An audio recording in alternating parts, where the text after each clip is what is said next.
There's no puppy. Oh, you got him. You got him. Pardon me, madam. I saw his eyes flicker. My God, you got him. His eyes. I can't. Oh no, no, I don't want. Yes, I got him. You got him.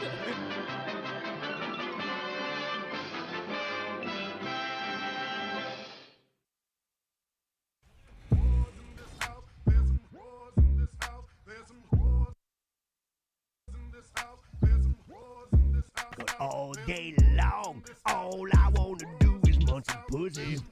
I'm munching pussy.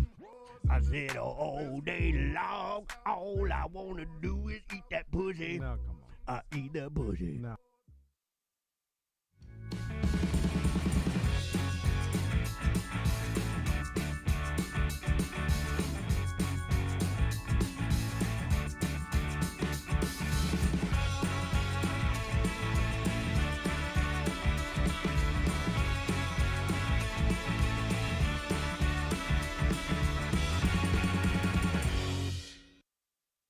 Here he is, everybody, on the charts this week. We're happy to have him for the CMT Award, singing his hit song, There's a Little Bit of Doo-Doo in My Pumpkin Pie, Incognito Johnson. A little bit of doo-doo in my pumpkin pie, and there's a little bit of pee-pee in my mama's eye. There's a little bit of jizzing on my father's hands. There's a little bit of rat shit on your tomato can. There's a little bit of toothpaste in the bottom of your shoes. Everybody wins and everybody loses. There's a little bit of pumpkin in my shit pie.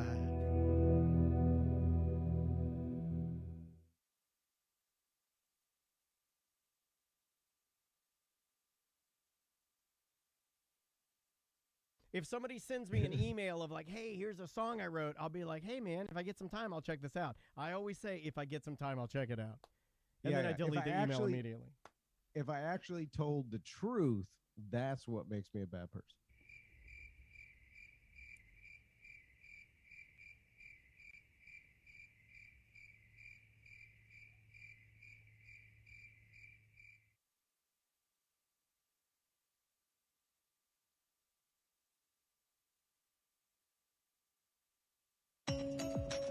Well, welcome to A Mediocre Time with Tom and Dan. Ross is over there. Samantha's over there. Now that you have a kid, I mean, thank God he's a boy. I'm in my bathroom. But thank God he's a boy is what I mean. Because, like, if I had a daughter, I think the days of me watching these videos are probably probably numbered. Yeah. But it's like he just totally is like the worst that my son could do is actually be the guy. Then you high five. Then he comes home for like a visit. So I'm like, hey, Dad. You got any videos for me? You got any more of those? Although it'd be weird watching my own son as a casting couch director. It would be weird, but you would ask for a free password. Yeah, I'd be like, none of you in there. I can't. That's too far. Well, they're all me, Dad. I'd be like, gosh, shit. You got to use. Can you blur your dick like the Japanese do? You're not thinking it through if you're thinking that's the worst thing your son could be. He could be like dressed in a bear costume in the background of a porno video, for example. Come on, how dare you? God. I wouldn't be here if that. Ross gets high and automatically gets mean. Yeah, you know what? That's a strike against those candies we gave you. Yeah, we gave Ross a weed candy and it made him mean. Yeah. Got to know where your bread is buttered. Make fun of the guy who writes the check. Trust me, Ross knows where the buttered bread is.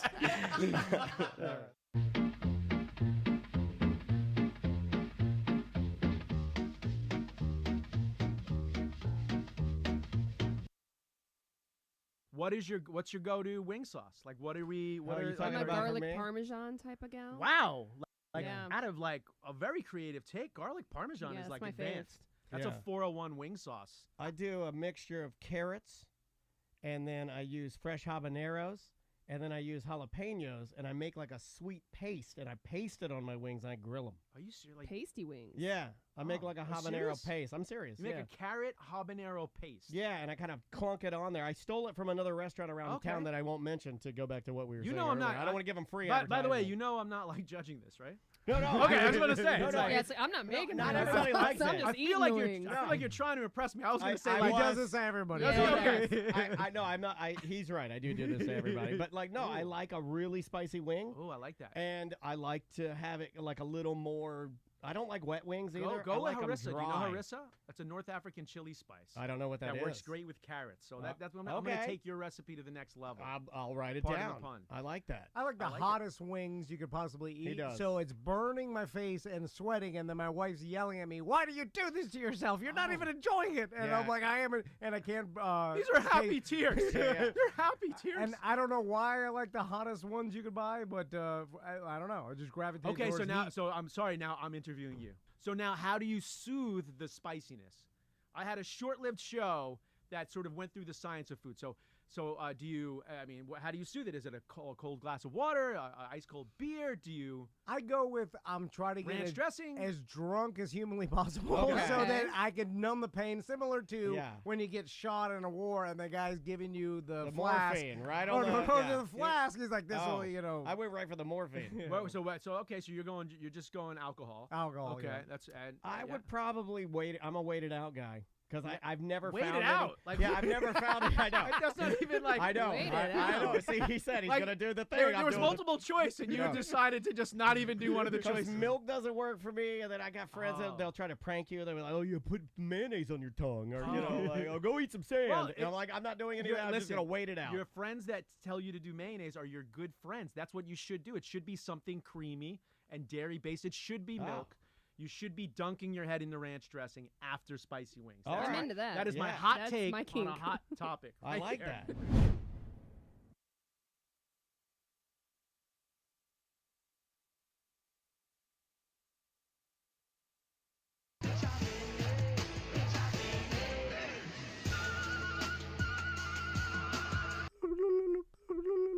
The I'm sorry?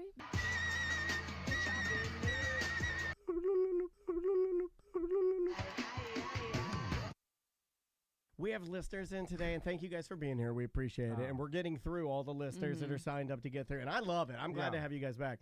But I know Tom is because he saw one of the listeners in a thong at the beach party. Oh yeah. I'm sorry. I'm. Oh, Confused what's going on. no, yeah. He's No, uncomfortable. yeah. He's uncomfortable. Nice Yeah. job. Have you had getting comedians? larger and Because larger. I'm sure there's stand-ups out there that are known for doing Eddie Izzard. Yeah, well, Eddie Izzard's one of the I mean, most it's famous. like the most famous I can think of. But I'm sure there's a lot of other comedians that do this professionally. But you don't want that. The whole point is for comedians Out of your comfort zone. out of your comfort zone, right? That's the novelty, but I do make exceptions. I mean, if I had the budget, I would hire Bob the Drag Queen, who's one of the best comedians I've ever seen. I opened for him in Dania Beach Improv, but let's face it, the majority of the comics that I can afford to have on this show are not going to be drag queens. But yes, that is the novelty, is getting comics out of their comfort zone to do something they've never done. I do have comics over and over again, and here's also what's happening. Comics get mad if I don't book them again because I return to the city. It comes back a year later. Nice. So, for example, I did the Miami Improv last January. I'm doing it again this January, January 18th. I need to switch up the lineup, and they get so excited to do it that they want to do it again.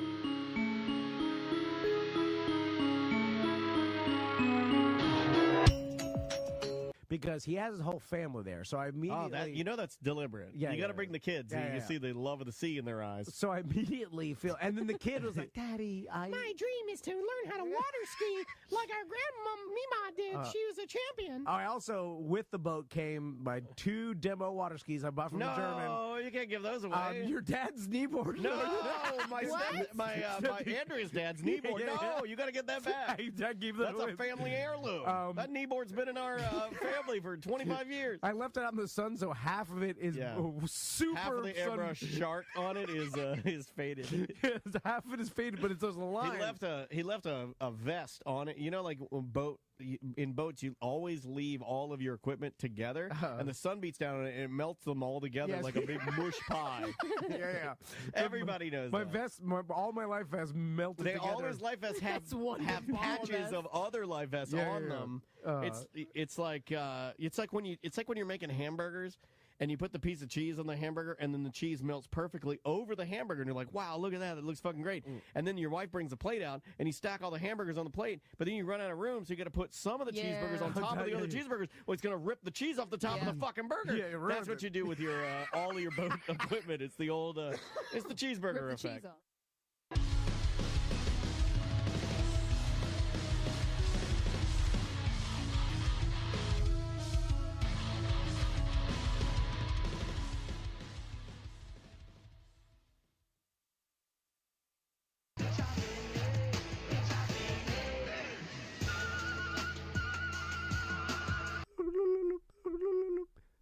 I'm sorry?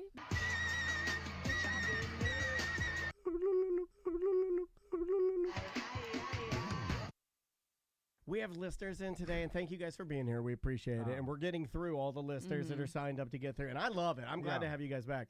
But I know Tom is because he saw one of the listeners in a thong at the beach party. Oh yeah. I'm sorry. I'm confused. What's going on? No. He's uncomfortable. He's uncomfortable. Nice job.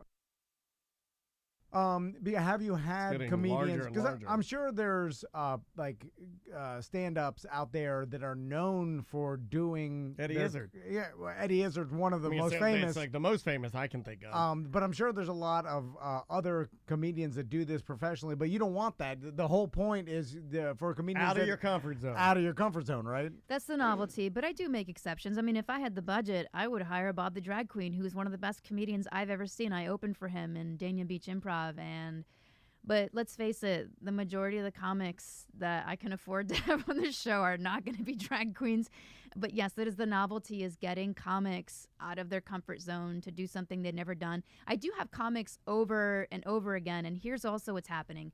Comics get mad if I don't book them again because I return to the city. It comes back a year later. Nice. So, for example, I did the Miami Improv last January. I'm doing it again this January, January 18th. I need to switch up the lineup, and they get so excited to do it that they want to do it again.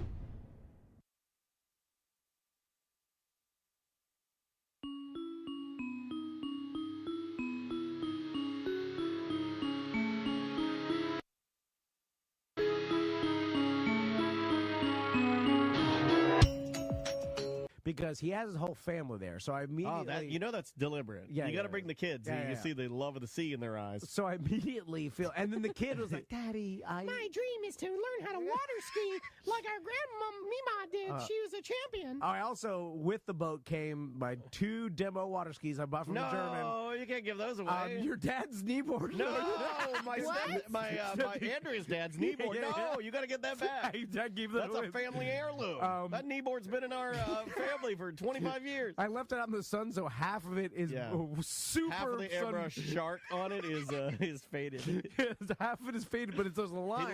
He left a vest on it. You know, like in boats, you always leave all of your equipment together, and the sun beats down on it, and it melts them all together like a big mush pie.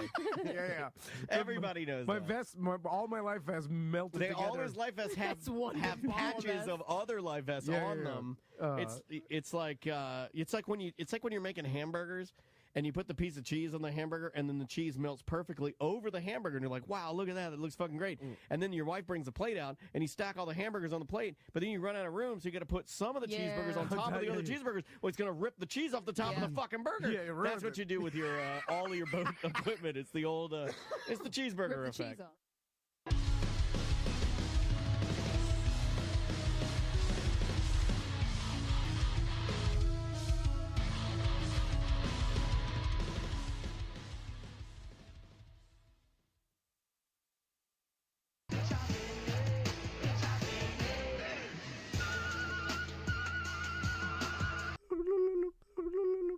I'm sorry?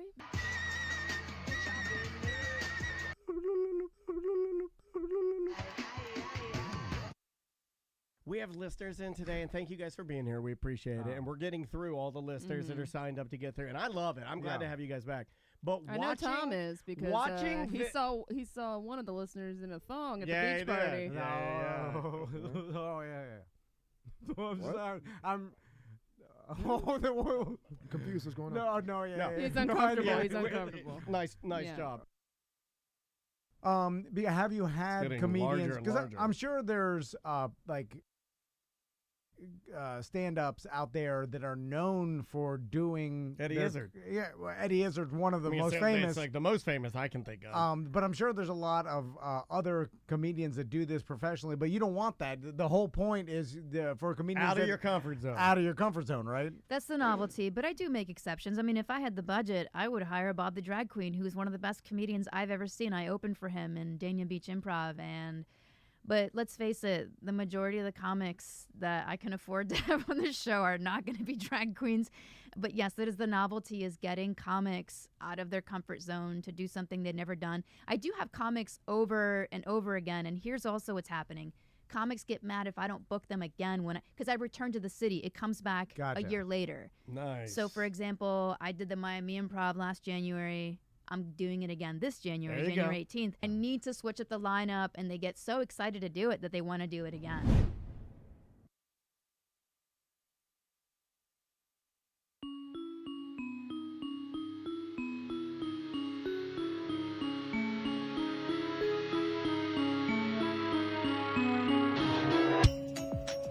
Because he has his whole family there, so I immediately... that's deliberate. Yeah, you got to bring the kids. You see the love of the sea in their eyes. So I immediately feel... And then the kid was like, Daddy, My dream is to learn how to water ski like our grandma Mima did. She was a champion. I also, with the boat, came my 2 demo water skis I bought from the German. No, you can't give those away. Your dad's kneeboard. No, my Andrea's dad's kneeboard. No, you got to get that back. That's a family heirloom. That kneeboard's been in our family for 25 years. I left it out in the sun, so half of it is super. Half of the airbrush shark on it is faded.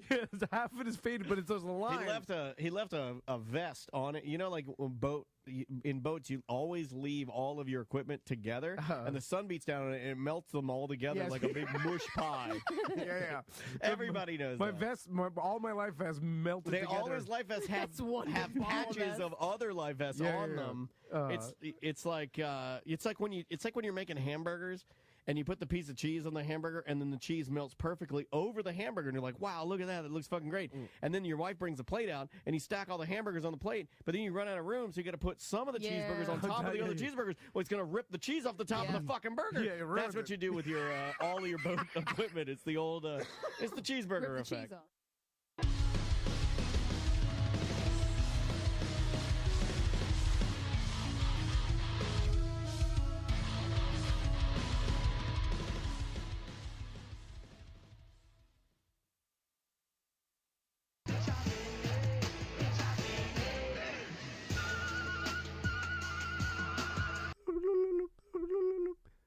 I'm sorry?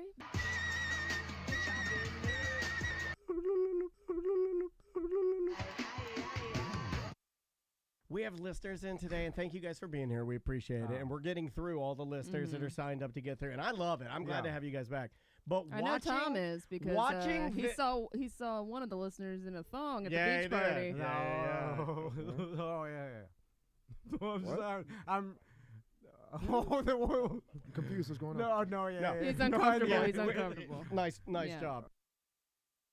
Have you had comedians? Because I'm sure there's stand-ups out there that are known for doing Eddie Izzard. Yeah, well, Eddie Izzard's one of the most famous. It's like the most famous I can think of. But I'm sure there's a lot of other comedians that do this professionally. But you don't want that. The whole point is for comedians out of your comfort zone. Out of your comfort zone, right? That's the novelty. But I do make exceptions. I mean, if I had the budget, I would hire Bob the Drag Queen, who's one of the best comedians I've ever seen. I opened for him in Dania Beach Improv. But let's face it, the majority of the comics that I can afford to have on this show are not going to be drag queens. But yes, that is the novelty, is getting comics out of their comfort zone to do something they've never done. I do have comics over and over again, and here's also what's happening. Comics get mad if I don't book them again because I return to the city. It comes back a year later. Nice. So, for example, I did the Miami Improv last January. I'm doing it again this January, January 18th. I need to switch up the lineup, and they get so excited to do it that they want to do it again.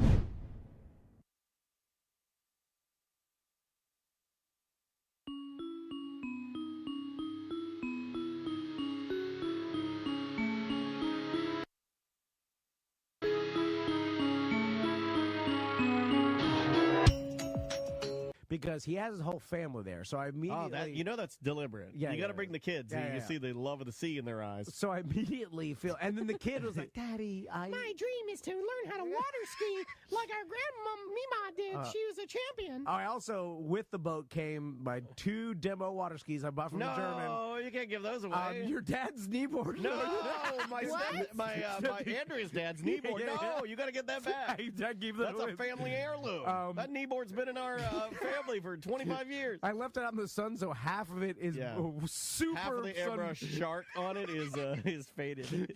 Half of it is faded, but it's those lines.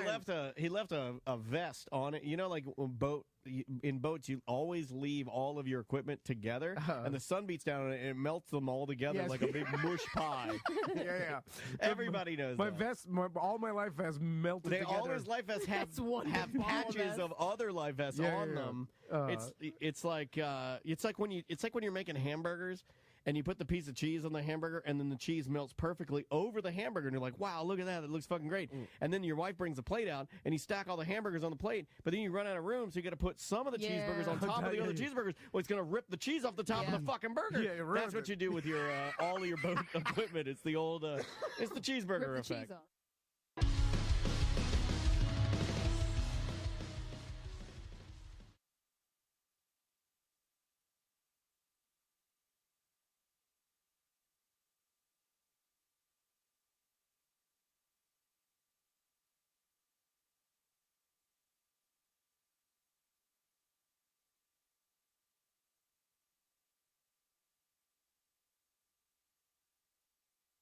What? No money?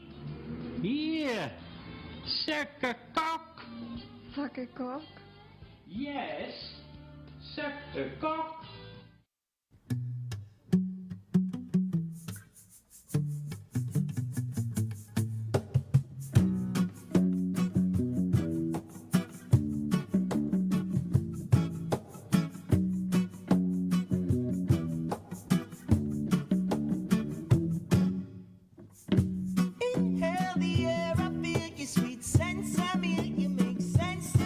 You heard right, homegrown to heal the people, and it should be legal, but some still put up a fight. Not everyone can walk in a store, buy an ounce, nothing more, no dispensary to stock it. Here you got to hustle like before, just to score a little indoor. I know who's got it. Yeah, anytime I'm running dry, I never have to worry. I know just the guy. You'll always reply, so I can free up on my supply. Give it up for my weed man. I call him when I need him. Always got the fire on deck. Yeah, he's my weed man. Chronic rolling ready when I see him. And he ain't ever let me down yet. In the car sativa. Oh, homie's got what it takes to relieve ya. And no matter where I'll be, all I do is call. He gon' bring it right to me. He's my weed man.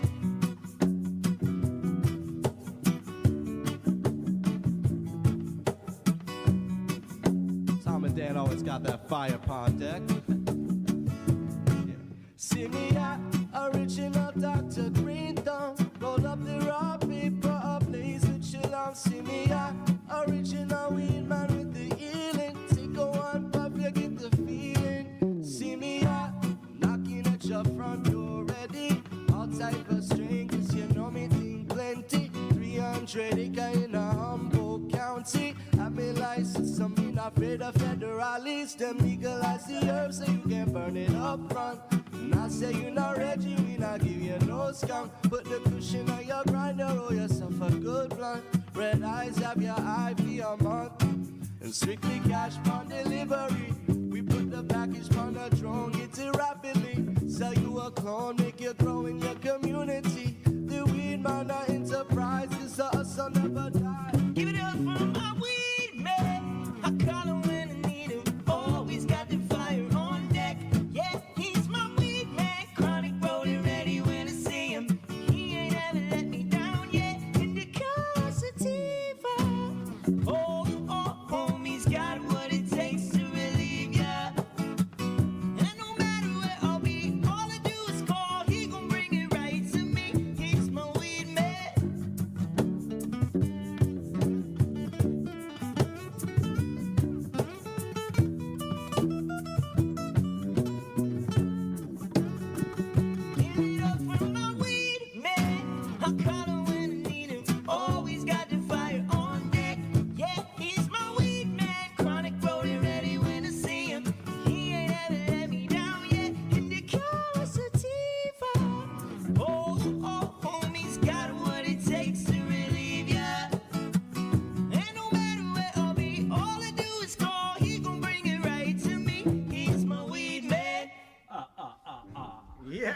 my God. Everybody in the chat room is like, I've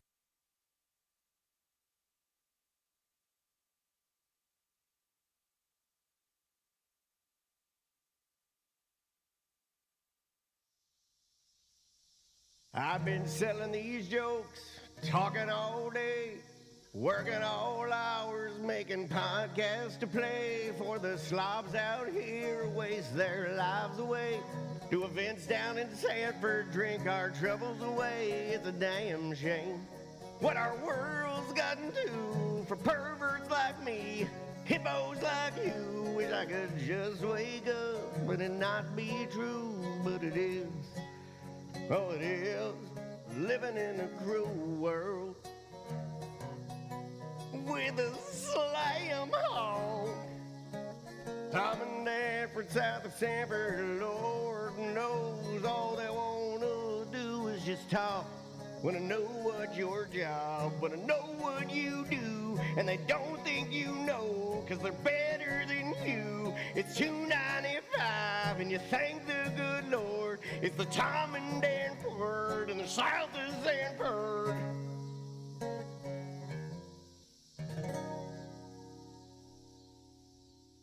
Hello.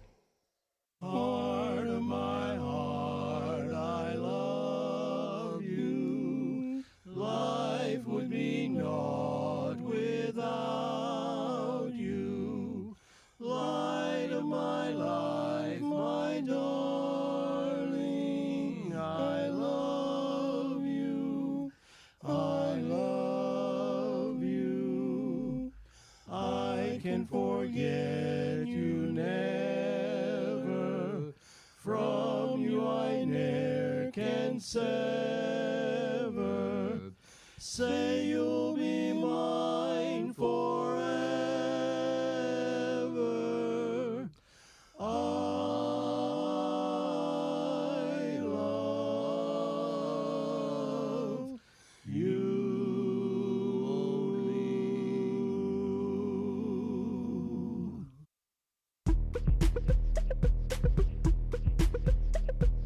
Time for a bath, time for bath, time for a bath, and time for bath. Time for a bath, time for bath, time for a bath, and time for bath. I wish my refund hurry up so I can have a taxitude. Time for a bath, time for bath, time for a bath, and time for bath. I'ma be like, let me get 20 on pump 3. Time for a bath, time for bath, time for a bath, and time for bath. Matter of fact, make it 25, and yes, I would like to donate to the March of Dimes, so ring me up that Coke and candy bar 2 for $2.22 deal where $1 goes to March 2. Oh, and ring these Skittles up for my kid too. And when the cashier tells me to have a nice day, I'm gonna be like, no ma'am, you have a blessed day, sugar.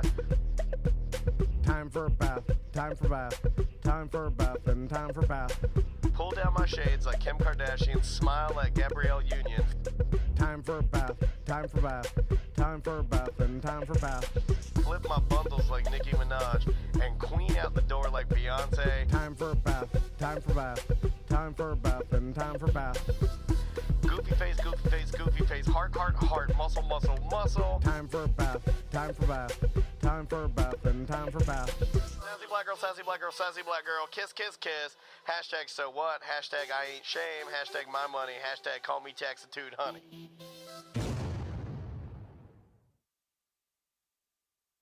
Live from the Injured on the Go Just Call Mo studio. It's a blast! It's Orlando's own Tom and Dan. Hello. This is your Mediocre Time with Tom and Dan program. We hope that you will find our presentation precise, joke heavy, and just right. Thanks.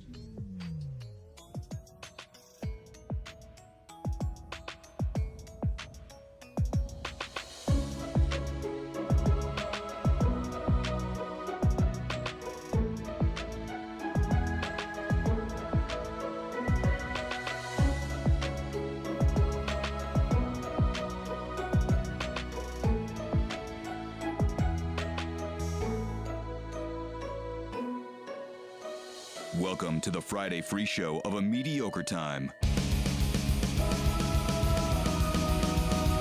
Hey, it is another A Mediocre Time with Tom and Dan. I am Dan. I'm Tom. Samantha, our producer's here. Hello, Sam. Hello. We got a bunch of people on the couch. We'll get to our guest here momentarily. But sitting in for, is it confrontation or is it news?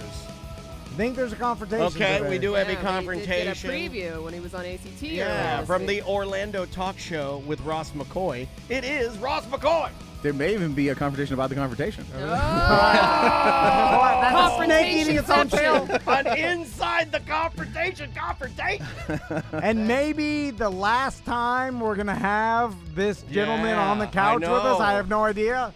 It's going to Hollywood, baby. There he is. Hey, baby. Yeah, it's not cancer, y'all. Yeah, you made it sound like it was dying. I mean, could be. I cover all bases. I mean, no, I'm just joking. This would be where I'd announce cancer. It's Big Tim, everybody. Big Tim. Hey, Big If you Tim didn't Murphy. recognize the Now, voice. should we call you, and I'm being serious when I ask this, should we call you Uncle Big Tim? No, Is not that better really. for branding? I Or? mean, that's just for TikTok. That's just for TikTok. Okay. These people know me. But also, I mean, that's just the username and all. I just say. You Okay, know. I didn't know. Like, Well, I appreciate it. yeah, I really do. You know, like I even asked Sam that this morning. I was like, "Is it Uncle Big Tim now?" Like, because I just want to be on. Well, that is, that is where I'm more famous with the uncle thing. But come on now. Okay, I'm here for BDM. Ah, buddy. there you go. Big Tim Murphy's here for the BDM. Yeah. They just call him that because he makes his flapjacks in a garbage lid. Oh, wow. That is a life goal of mine, is use a snow shovel to make a big pancake. On a garbage lid.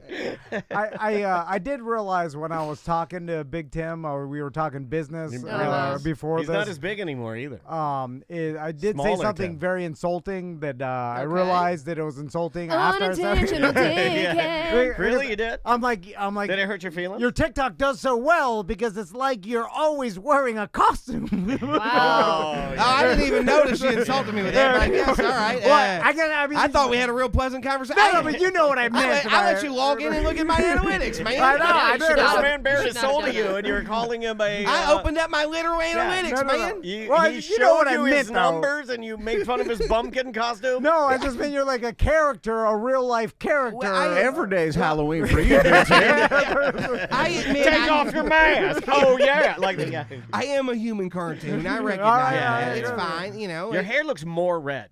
Getting out the sun. I think. Well, I think he's healthier, right? Like well, you're a little healthier. healthier. I also I have been real depressed, so I haven't been in the sun as much. Well, you look good, man. It's summertime. I've been a vampire. Don't really have air conditioning at home, so I've basically been a vampire. All right. So less sun, but that soon ended. Okay. Yeah. We'll talk about that. We're gonna get Yeah, there. We're gonna soon get there. you won't even have a house. Who needs sun without a house? That's true. But I will have the freedom of the open road. Yeah.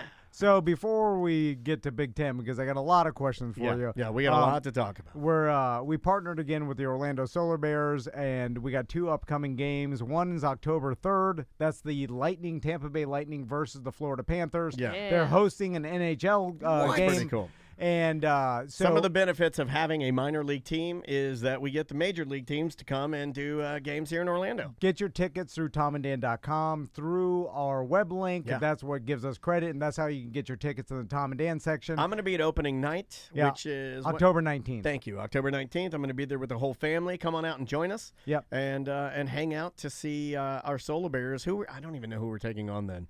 To look that up. It's a great time for families, for any, the Gringos is right on the top of our section. There's a bar right there. It's all by design. There's like a bar and a Gringos, and then you'll have a great time. And I'll spill beer on your baby.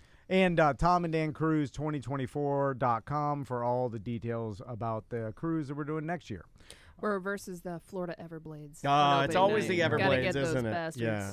So, F you, Everblades. Go Savannah Ghost Pirates. For the hockey, not the cruise, right? Yeah. Okay, because I was going to say the cruise is going to be a versus, right? It's just a regular cruise, right? Yeah. It's the Is that what you wanted to do that, right? It's the standard. Standard cruise. But it's going to be the 1095ers versus everybody else. But we're on a different ship. We're like on I think a bigger mega ship, right? Yeah. The MSC Seashore. Seashore. Yeah, I said Seaside yesterday. It's Seashore. I want to get it right. So the reason why Big Tim's here is because because, and if you follow him on TikTok, you know that he's moving out of town. Yeah. And he's leaving Florida. Much like most comedians that we know do, they get an itch and they take off. But I don't know if I have no idea, because I don't know why Big Tim's leaving. I don't know if it's the standard moving to L.A. to become a star. I don't know. I'm fleeing warrants, Tom. I don't know if I robbed a bank here and I don't want to get caught for it. That's why I'm getting out of He's town. on the lam. Sheriff gave him till sundown.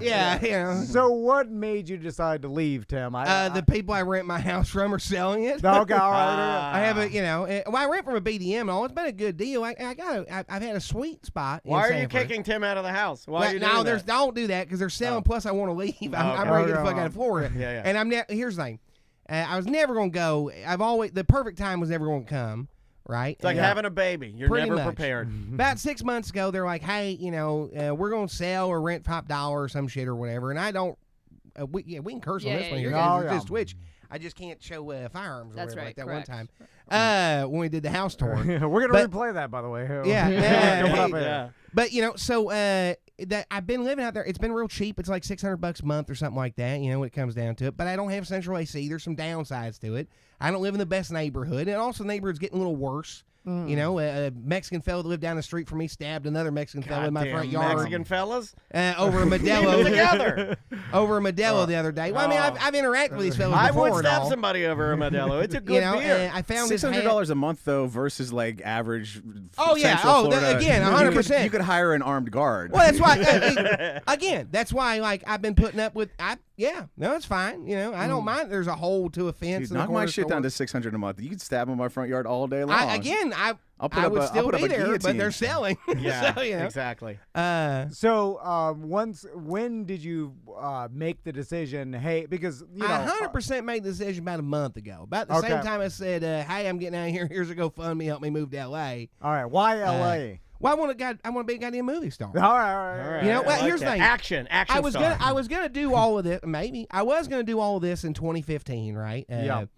I got my dog Sophie, who's gonna stay with Amber, BDM and all for a long time. Shout out to her. She's gonna hold the dog for me for a few months, right? Okay. Till I get settled in. It's gonna be much easier. I got the dog we got the dog for a woman and kid that I used to, it's a long backstory and all. They were supposed to take the dog with them. They couldn't. So I bought a dog for a girl one time. And I ended up with a dog. Well, I got it for the kid, not the girl. It was 100% whether we were going to get the kid a dog, They didn't take the dog with them. I committed to the dog being my dog. My dog's kind of weird, so we didn't, I didn't go live in a van then. I'm going to go live in a van. Did you ever think about giving it to the guy that got stabbed as like a comfort animal? Yeah. No, and I'd rather you not suggest that. I'm getting my dog back. This dog is licking my stab wound. Yeah. So I'm curious, Dogs Tim. are very clean. So tell me about the road trip. How'd you get that van? That van is badass. Yeah, last time. Let's not.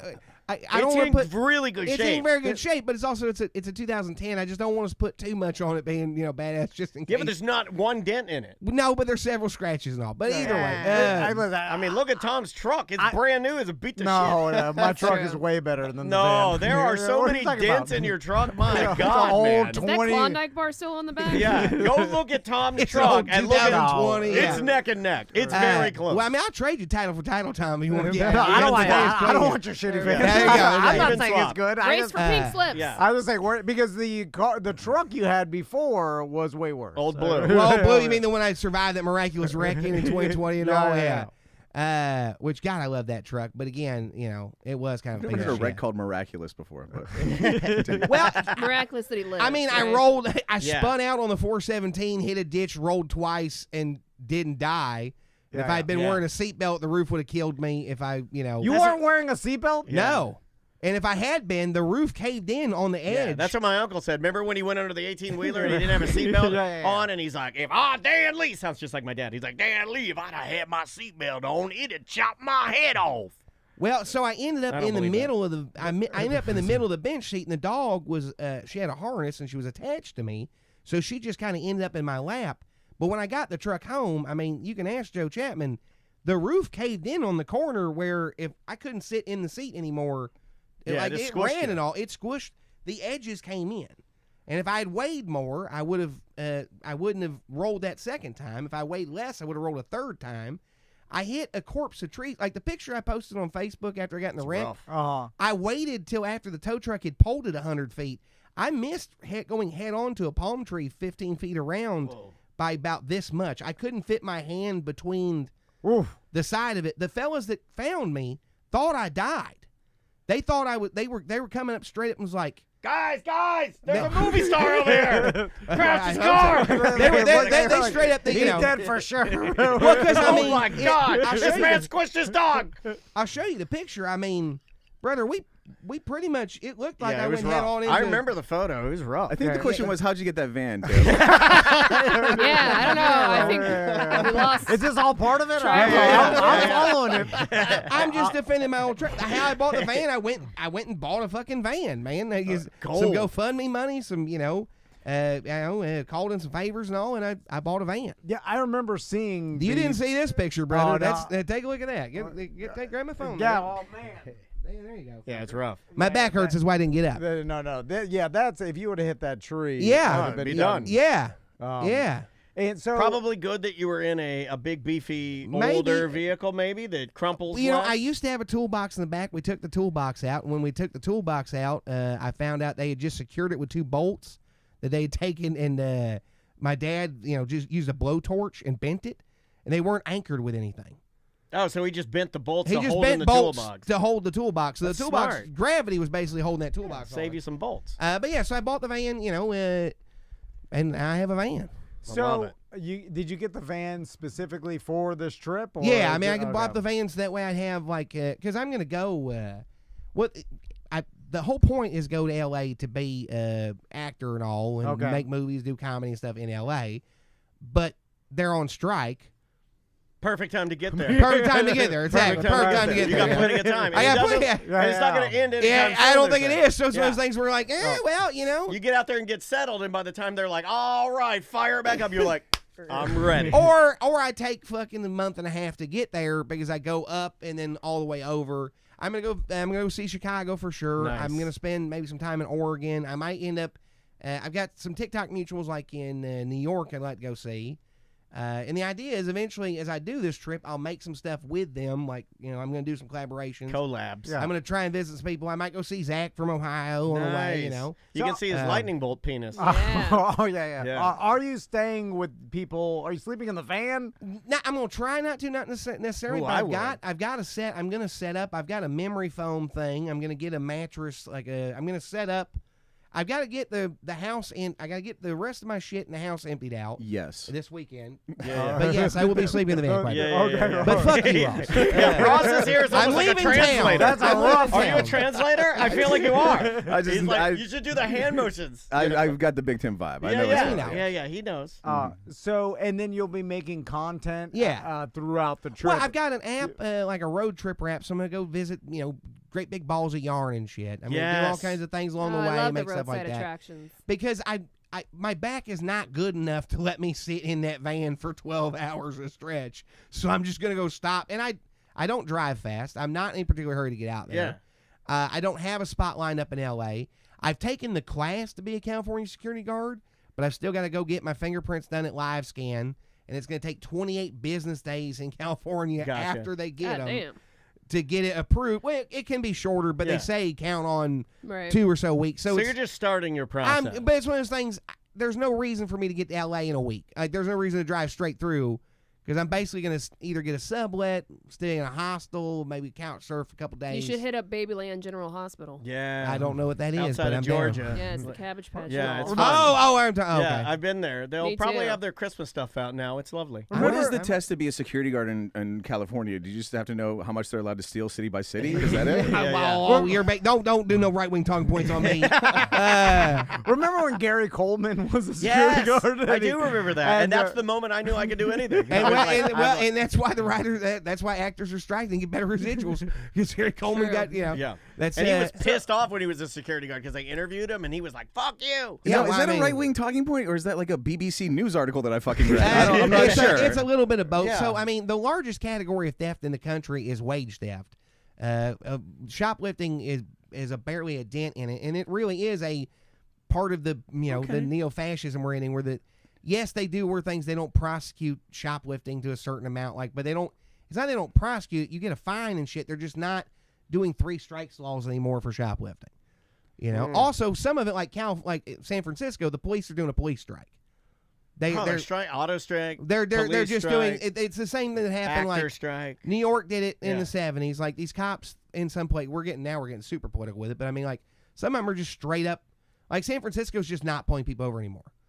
And that's awesome. Yeah, in a way, for the people. Yeah, in a way, to a certain extent, but like they're doing it on purpose because they don't like the end of the cash bail system. They don't like the end of this industrial prison complex we have. There's a shit ton of money. I guess since I'm the Eagle, they don't like being like videotaped and made to look like assholes doing their job. Well, they don't. but also, I mean, with that same respect, Chicago PD had a fucking black site. The LAPD has the LAPD gangs where they fucking murder people.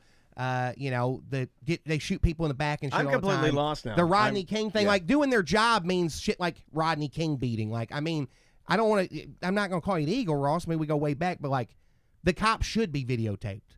I don't trust them not to be videotaped. Hold on, what does this have to do with fudge van? rounds? Where's the van? Yeah. So, okay, that guy. I was listening to him this morning. Back to I hate that fucking guy. Back to your trip. Back to my trip. So you're you basically have a loose plan to get to LA, and then once you get there, game on. There's I'm gonna try and get a job at a dispensary as security guard because one of the things that like my immediate day job, security guard at a dispensary. That's the goal. All of them, they all have to have one as part of the law. You check IDs for every person that comes in. And can I tell you something? This is a compliment. You look like a dispensary security. And that's what I'm aiming for. That's what I know. You know what's weird? When I went to Washington State, there was a guy that was a security guard at a dispensary, and he was from Orlando, Florida. And I was like, that's fucking bizarre. Did he go, hey, baby? They're paying $20 an hour for it. Goddamn. Have you seen the guys at True 21, 22? This guy up here has been at our True Leave on Colonial. There's no turnover in that. That guy's been there since it opened. I haven't seen him there in months. Oh, now. really? There's no security guard now. Well, it's free for all. I still see him when I go to that one. Must be different hours, I guess. I'm aiming to move to Koreatown in LA. Oh, I thought you were going to say Korea, and I was like, all right. Eventually, when the dog dies, I'm going to move to Da Nang, Vietnam. That's at least 5 or 6 years away. Yeah. I'm not taking my dog to a culture where old people still eat dogs. I'm just not doing that. You don't want to do that to your dog. No, if my dog got ate, it would be a whole bad thing. Very disrespectful. The Eagle polarity on the couch is switched. I don't even know what's happening right now, but I'm just here drinking my Mountain Dew, enjoying it. I'm confused on what side is what. I forgot who believes in what. I really am confused. When I look at social media, I hear Tim, I hear Ron. I have no fucking idea what's happening in the world. I'm like, who's for that and who's against it again? I don't know. We're like yin and yang, and there's a little seed of both in the middle of each. And then it went photo negative, and I don't know what's happening. Well, basically, it comes down to I think we're on a path. The country, bad things might happen. Okay. Right? So I'm going to pretend like they're not going to happen. And you're going to move to Koreatown. To be a movie. Yeah, move to Koreatown. Because here's the thing. Why the bad stuff will probably happen either way. But if it doesn't, I at least get to maybe be a movie star versus... the difference. I'm not. And I think Trump is going to get reelected and fix everything. That's going to be great. Yeah, that's going to be real good for us. Can't wait. So, when you get to LA, are you staying with friends? Are you couch surfing? Well, I got some people. I'm going to try immediately. I've looked into depending on when I get there. I might get a sublease, that kind of thing. It's more of I'm going to get closer to LA. And know, depending on how long I spend with people and all, and whether the strike and shit's over, when the guard card's approved, I'm either going to do a hostel for a week or two. I found one that's $22 a day. Because I'm going to be so busy when I first get there. Right. I'm not going to be I'm just going to be sleeping somewhere. I'm going to store my valuables with a buddy of mine that lives in a real nice neighborhood, Sherman Oaks or whatever. I'm going to put my nice computer. So you're doing the cruise. Say, what are the valuables? You're doing the cruise. You get on the cruise, you put your valuables in the lockbox, and then you go enjoy the cruise. And if you pass out, if you die, whatever, it doesn't matter. Everything you have is locked into the one room, so you can't mess it up, and you can just get to work. Exactly. All right. So you know. I like that. Like when it comes to auditioning for parts and stuff, do you need some sort of manager or not necessarily, agent, but I mean, like when I get out there, I might look into getting some representation because I'm almost at the cusp of where you can get in. I've got some friends that have representation. I've got some friends like a buddy of mine, Alex Sneed, an internet buddy. He's big with podcasting and stuff. He does the You Are Good podcast. Okay. Which y'all don't listen to because you're not, we're not good. Well, you're not women. We're bad. Wim. Yeah. Wim Hof, the breathing guy. But, he's big in with a bunch of people. I got friends like, you remember Grace Freud, right? No. All right. Well, basically, a bunch of any comedy fest comedians live out that way, too. Okay. And a ton of Orlando, there's an Orlando beachhead out there. Like, before Austin became the hot spot, tons of Orlando comics went to L.A. and had really My great buddy success. Joe and Nikki are out there. And I mean, and like Nikki works in entertainment in like the management side, and she worked like her client. Oh, nice. Her biggest client is so big I can't even tell you. Gotcha. Well, you have it's the husband of it's someone with Jesus. one name. You know what I mean? So right. So Tim, I feel like you do have an advantage Oh, yeah. over other people. Well, I'm also talented. And then, I'm not even taking that into account because it seems like he has been in a movie before too. He can act. But he and Ross together in that movie, I thought We were very. did. I think. But I mean, very good. I did this stuff with all the shit I did with Ross Pageant. I punched up my scenes and all that. The Orlando was a movie. I punched up my part of that. I added, I'm going to go out there and collaborate with a bunch of people, and it's just, I mean, You're just going to give it a I shot. just got to go out there. I just got to get out there. Have you had anybody try to talk you out of it? Have you had any pushback or people saying, well, this is stupid or anything like that? Not particularly. I mean, there are some people telling me, like, why don't I move to, like, Atlanta, or why don't I move to Austin, or why don't I, but it's like, why? Because here's the thing, the life ramp up for me, I've been basically in like a holding pattern the last few years. Yeah. I was bouncing at West End for a while. I was supposed to end up bartending there, right? Never quite worked out. We were supposed to do a comedy festival. It never quite worked out. I got a job at a big Dodge dealership chain, or a big dealership chain. They fucking rescinded my job offer because I found out my goddamn driver's license was spent. I got it back the very next day, but I didn't fucking know. Right. So they you need a driver's license to be a car salesman. Yeah, because I mean, you couldn't even because I mean, you It's couldn't. kind of even, like you got to be 21 to serve alcohol. Yeah, you can't right? wait. Like I mean, weird. if you don't have the driver's license, I can't even like take you on a test ride. But I would like that if I went to buy a car and you were like, and I'm like, I'd like to do a test drive, and you're like, you have to go with somebody else. I don't have a license. I would be like, that's interesting. Well, I mean, or I'll sit in the That passenger would be seat, cool. but yeah. I'd be like, all right. When I bought my truck from Don Mealy Chevy, Yes. I did not take a test drive. When they asked me, do you want to take a test drive? I'm like, I can figure out. I'm pretty sure I know what it's like. You bought a car without even. Yeah, but you didn't even I get did in one it worse. His only concern was that they could move the ants over to the new truck. And once they could take care of that. It's just one document. I'm like, I'm pretty Well, actually, sure. it's 4 documents. But. I'm pretty sure I can predict what it's Now- going to feel like. now tell me if you think I'm It's stupid. driving around a new truck. Well, tell me if you think I'm Well, stupid. that's true. You were buying a brand new truck. I'm going to get in. It's going to be like, why is it so bumpy? I like, bought this mine is the sight way- unseen. I bought my car, Yeah. never driven it. Who needs The a Tesla- test drive? But you also bought a brand new car. I too, did, so but it's it a but little it wasn't anything with I- a warranty and with- stuff. Mine But was brand new. But I didn't know both what those had warranties and all, it right? drives All right. different. It's a That makes a completely lot different more animal. sense. I did a lot. I made the Venezuelan fellas I bought that van from. I made him drive me around for a little bit, make sure it wouldn't Nice. overheat. I crawled underneath that damn thing. Yeah. When you I buy a tasted used car. fluids, Yeah. you know? Yeah. So I'm curious. And not even from the van. That's true. How Whale blast. That's how I got the van. It's like a Venezuelan whale blast. How long? What's your timeline? As far as like, how much money do you have to survive throughout? You sound panicked a little bit. Well, Yeah, you sound like his dad trying to talk him out of it. Yeah. Did you see it? Too? I'm no plan van. I was gonna say for no plan van, you do sound a little painful. I couldn't believe he was saying that. But but no plan van means that I'm not Nearly enough of the question, but at the same Right. time, like, You're hoping to make money while I'm you're going to out make there. my one. Yeah. But also, I mean, I'm going to I'm going to do some dumpster diving shit where I'm going to go around and I'm going to have a high visibility vest, a hard hat, a lanyard that says environmental dumpster auditor. And if people question me and be like, are you responsible for loading the contents of this dumpster? What are you going to get in the dumpster? I watch Vicodin? No, I'm not doing food shit. I'm going for like scrap metal and certain stand. Like I'm going to do a bunch of I'm going to make some He's more gonna money. do all jobs that soon to be superstars do, you idiot. Well, you know, I mean, the Florida, I guess, you know, he knows how to hustle. They like get scrap metal in California, right? I don't know. There's scrap metal everywhere. What about bottles? It's not necessarily just scrap metal. I mean, I watch a fellow on TikTok. I mean, I used to do that to a certain extent back in the day. You basically just find shit that was going to get thrown away and then you resell it. Some of you resell on eBay. Like they'll, I mean, when my old campaign, you know, I used to work on campaigns, we threw away $500 worth of toner ink that I went and returned to Best Buy. Oh, my God. Kind of shit gets happen all the time. Yeah, just waste.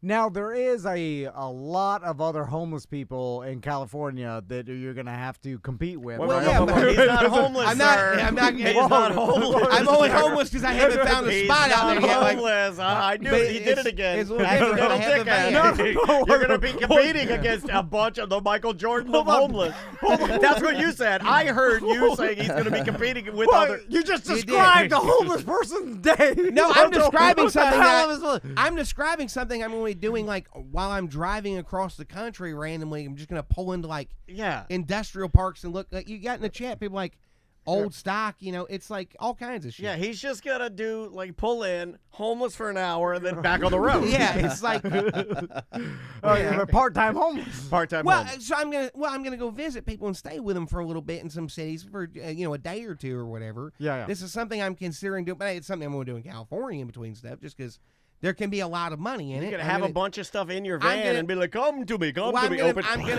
your door. I'm going to be the, you know, charming, charismatic white man that gets away with it, basically. So, okay. That's my competitive edge to other homeless people, Tom. Yes, that you're white. Listen, I like this, and I'm jealous. Yeah, it does sound freeing. Of leaving town and not leave my whole knowing family. where you're going. Just me and Dansby in the open. I wouldn't take my dog. I'd have him sit inside. Me and Dansby, you know, my right dog's on the getting road. older. I thought about bringing Sophie. Older dog I wouldn't bring. She's 8 now. She's staying with Amber. She's staying with Ricky Bobby. Like, she's around kids. That's come another by dog, and Tom. That's another dog, yeah. It's her best friend dog.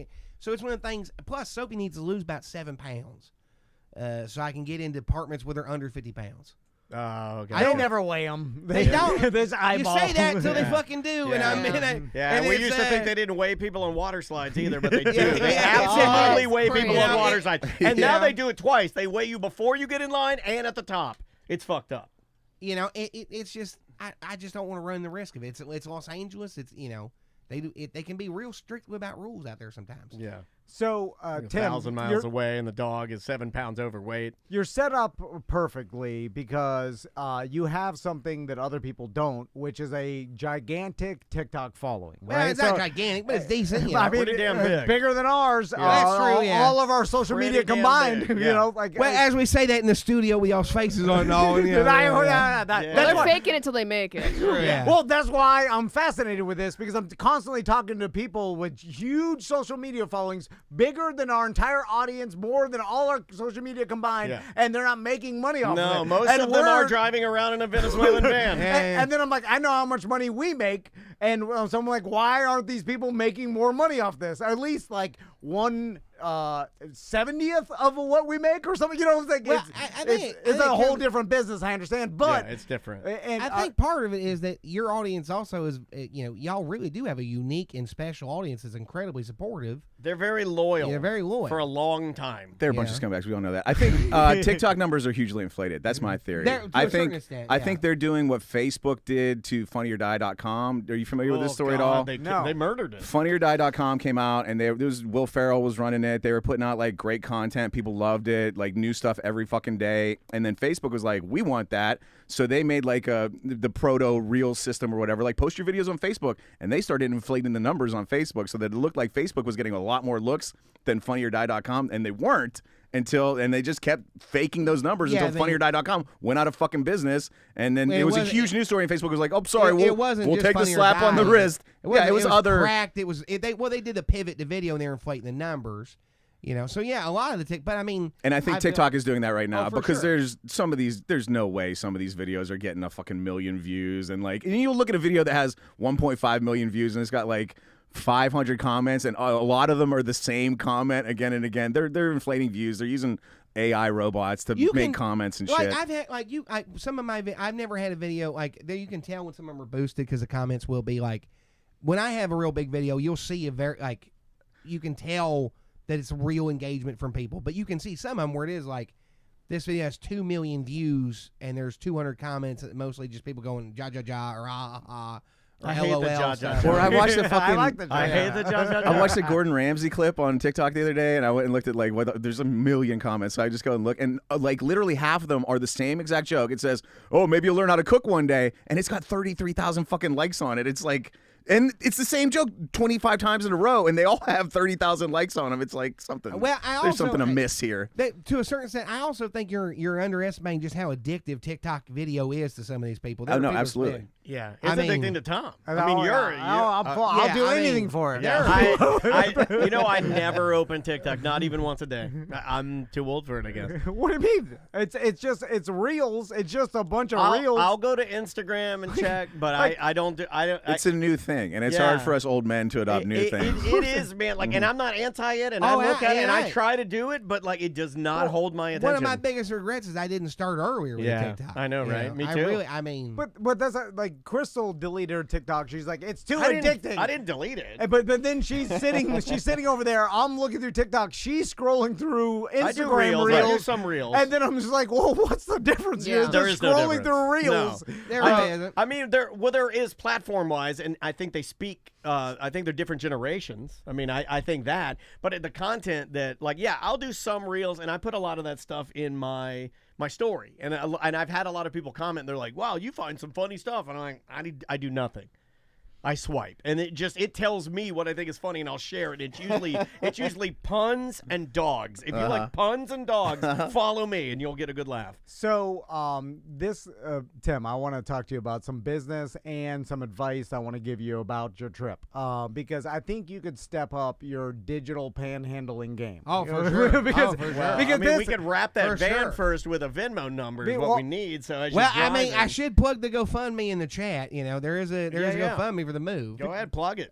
Wait, I don't remember how to do it, but can we search Big Tim Murphy on GoFundMe? Yeah, I'll send you a link I'll send Samantha later. This is what Tom's talking about. It's a digital panhandling. It's way better than regular panhandling. It is. It's cleaner too. Like, I was downtown getting the kids' passports today, and then I saw someone real panhandling, and then I was like, oh, this poor motherfucker. Like, he should be digital panhandling. Why'd you have to get your kids' passports? Are they getting on Cameo? Well, Tommy's on Cameo. If they made me get a passport for Cameo, I'm just not doing Cameo. They made me use my passport to verify your Cameo. It was terrible. So, Tim, I think you could step up your digital panhandling game. Because I've seen some other people digital panhandle. Sure. And I'm considering getting a fake monkey. Or sick monkey. Sick's cheaper than fake. Yeah, I think so. Yeah. You need to over-exaggerate how hard of a time you're going through, because no one's going to donate. Your hair is too nice looking. It needs to be greasy. You're asking too nice about, like, hey, donate to my trip. trip. Looks glorious. You got to look rougher. All right. Well, I mean, I did spend about an hour last night just taking my fingers and getting all the knots out. Yeah, it looks good. It looks good. A lot of people have a brush, but go ahead. I was driving. It's fine. When you're on your road trip, you need to fabricate certain catastrophes. That way that people will try to bail you out through digital panhandling. So, for instance, let's say you get up to Georgia, right? And then you need to be like a van on the side of the road, take everything, throw it on the ground, and then, pretend that this is like a digital sob story. Yeah, a digital sob story. But and then you're like, help! Okay, wow. And you're like, something happened. Then you need to send me some money. Then, with 100,000 followers, send me $1. All you need. Everybody send me $5 for a pack of hot dogs. Everybody knows. Yes. That's kind of what I'm alluding to. So this is the $1 digital help. Because I'll send $1. Digital hot dogs. It needs to be one tap, it seems like great. This is great advice, Tom. If it wasn't quite literally against the religion that has helped me be calm and peaceful and everything else. Well, that's a problem. The lying part and all. And also, I don't necessarily think I'm going to have to lie about, Because if I just say, hey, give me $1, people will give me $1. I don't have to lie about, like... Yeah, but like with 100,000 people following you, you would think that you could say, everybody give me $1, and at least 25,000 of those people would give you $1. Not really, but usually, like, I get 3 or 2, I get like $3 out of 100,000. I said 200 or 300 sometimes. That'd be like, good. I've done that. I've done it once or twice. Like, one time, I did get caught, and I was like, I did make a ticket, like, hey, kid, give me $1. I like that. And it was like, well, you're going to get $1. I will title my TikTok lives because I found that no one reads the damn title of it. So I started titling like, hey kid, let your uncle get $1. That's gotten me hundreds of dollars in the past year. Yeah, because it's such a small amount. Well, I mean, sometimes, friends, someone will just straight up like Venmo me $100. I like that. Yeah, the videos of me telling people to take their pills have been very helpful to some people. And I also, I've tried to turn my, I've had a real hard life. Y'all know this. So I tried to turn it into a fun. And, like, you can't change what happens to you, but you can change how you respond to it. Yeah, okay. That is true. You know what I mean? So, I could be all depressed that, I've lost track of the number of people I've known have died, blah, blah, blah. Or, I can just realize ghosts aren't real because I would have been haunted by now, so. Yeah, it's a positive way of looking at it. It's the bright side. So, so you have no time frame, like there's no amount, I guess technically, because of digital panhandling, you can essentially always drum up some money even in the middle of the night. Yeah, because it's you're on. You're not going to ever lose all your TikTok followers. I could, but at the same time, like then I don't think you can. Like you're always going to have like you can't go from where you are to zero. You can get banned. You absolutely can get banned for or his account could get hacked. I mean, we have like 20,000 on our Twitter before the blue check got stolen from us, and that got hacked. So what good is it to us if we can't even get into it? Are you talking about X? But at the same time, God damn it! I can't. At the same time, I just can't do it. I too don't. Old. I'm too old. I'm not calling it X either. The only dead name I support is of Twitter. The BBC, any BBC article that references any Twitter, they go X, formerly known as Twitter. Sometimes 3 or 4 times in the same article. Yeah. See, calling it X is funnier to me. So I gotta practice. I'm trying to practice. It's funny every time. So now, when you being totally honest. Do you have 6 months of? Oh, you mean like money? Saved well, no, I think he's moving out there. I have right? 6 hours of money saved it's up. day to day, baby. Okay, so it's day to day, every day. It's not day to day. What do you mean the end, motherfucker? I won't starve. If I can find access to water, I'll be fine. Okay. I am a harder man than you, Tom. It's one of those things, like, not to be weird about it, but it's a hard off. If y'all understood my fucking upbringing, I'm not scared of any of this. Right. I'm not scared of living in a van by the river. The dog's the only thing I'd be worried about is if the dog's in a good spot. The dog's in a good spot. I'm a 6'1", 374-pound white man who's charismatic and charming and quick-witted. I have no natural predators. I will be fine one way or another. I also have a work ethic. Y'all just have this idea of, like, the joke of me. Back when I worked on campaigns and shit, I used to sleep under my desk so I could launch at 7 a.m. Gotcha. When I want to put in work, I put in work. I just don't like working. When I was 18 years old, I found out my mom died on voicemail because I was giving too much time to a fucking shitty alarm sales job. Oh, my God. So, sorry I don't like to suck the dick of corporate America about some fuck. Like, I'm sorry. Worse than Phil Collins breaking up via fax machine. Exactly. It's like. That's horrible. Like, I straight up, it's burned in my mind forever, Tom. I heard my granddad said, hey, Sean, the paramedics are here. They can't get your mom back. She's gone. That was the voicemail at 18 with a job that check I made for that week was $10 because they fucked me around on their bullshit thing. I don't like capitalism, but I don't mind working. I just don't like having jobs. Now, my mom's dead too. Is there and my dad, and it sucks. Yeah, and I watched them both die. And he has one huge advantage that none of us in this room have: no attachments or responsibilities. Yeah, that's the beauty. There's no freedom. I say. There's no spouse. There's no kid. I'm almost there. I'm just almost the there. one mouth to feed. If I can get rid of my wife and daughter, I'm there. The dog is with Amber, and she's having a wonderful time. Yeah. Like my dog is probably having more fun at Amber's house than she had at my house. I talked to your dog, and it's true. Fuck you. Absolutely true. Fuck you, Daniel. Fuck you. Just trying to keep it light with all the, the death and capitalism flying through the air. Write that down. You think about a couple months before you. When are you leaving? I'm leaving Friday. Next Friday. Yeah, I have a show with so I'm going to try and be out of the house on Thursday and give them back the thing and all. And Thursday night, I'm going to go, if I can get a pad, there's a Dark Sky Park in Kissimmee, the Prairie thing or whatever. Oh, yeah, Payne's Prairie. Yeah, I'm going to go out there. I'm going to try and spend Thursday night there. The Improv is giving me the hotel room for Friday. Oh, nice. For the Orlando one. Well, let's plug that show real quick. Oh, yeah, that's what I'm saying. Yeah. Come see me Friday night with Heather Shaw and Jake Rika at the Orlando Improv. I would tell you I get you special free tickets, but it's a special engagement, friends. Yeah, so you got to buy. Wait, when is this? Because on their website, she's there next Wednesday, the 27th. I got with her on the 29th. I don't know. I'll double check with her. Aren't you doing her show in Tampa? I'm doing a show in Tampa. Maybe Isn't it's that Tampa. The next day? Maybe they're just. I think you can see Big Tim at the Tampa show. Oh God, I feel bad. Sorry. I just want to make sure people know what day it is. We fucked it all up. We don't even know which show he's on. Well, no, I mean I'm on both of them. Maybe she mistold me. I don't know. Either way, I got shows with Heather next weekend, and then I'm leaving town. Now, is there a possibility while you're on your road trip to LA that people like you being on this road trip so much and stay on the road, and then you'll figure out a way, because we were talking about monetizing your TikTok, and there are different things you could sell the light up yo-yos, and then you get $3 or $4. Nothing would make me happier than if you rolled into town one day and you're a millionaire and you're like, light up yo-yos, baby, and I'm like, fuck.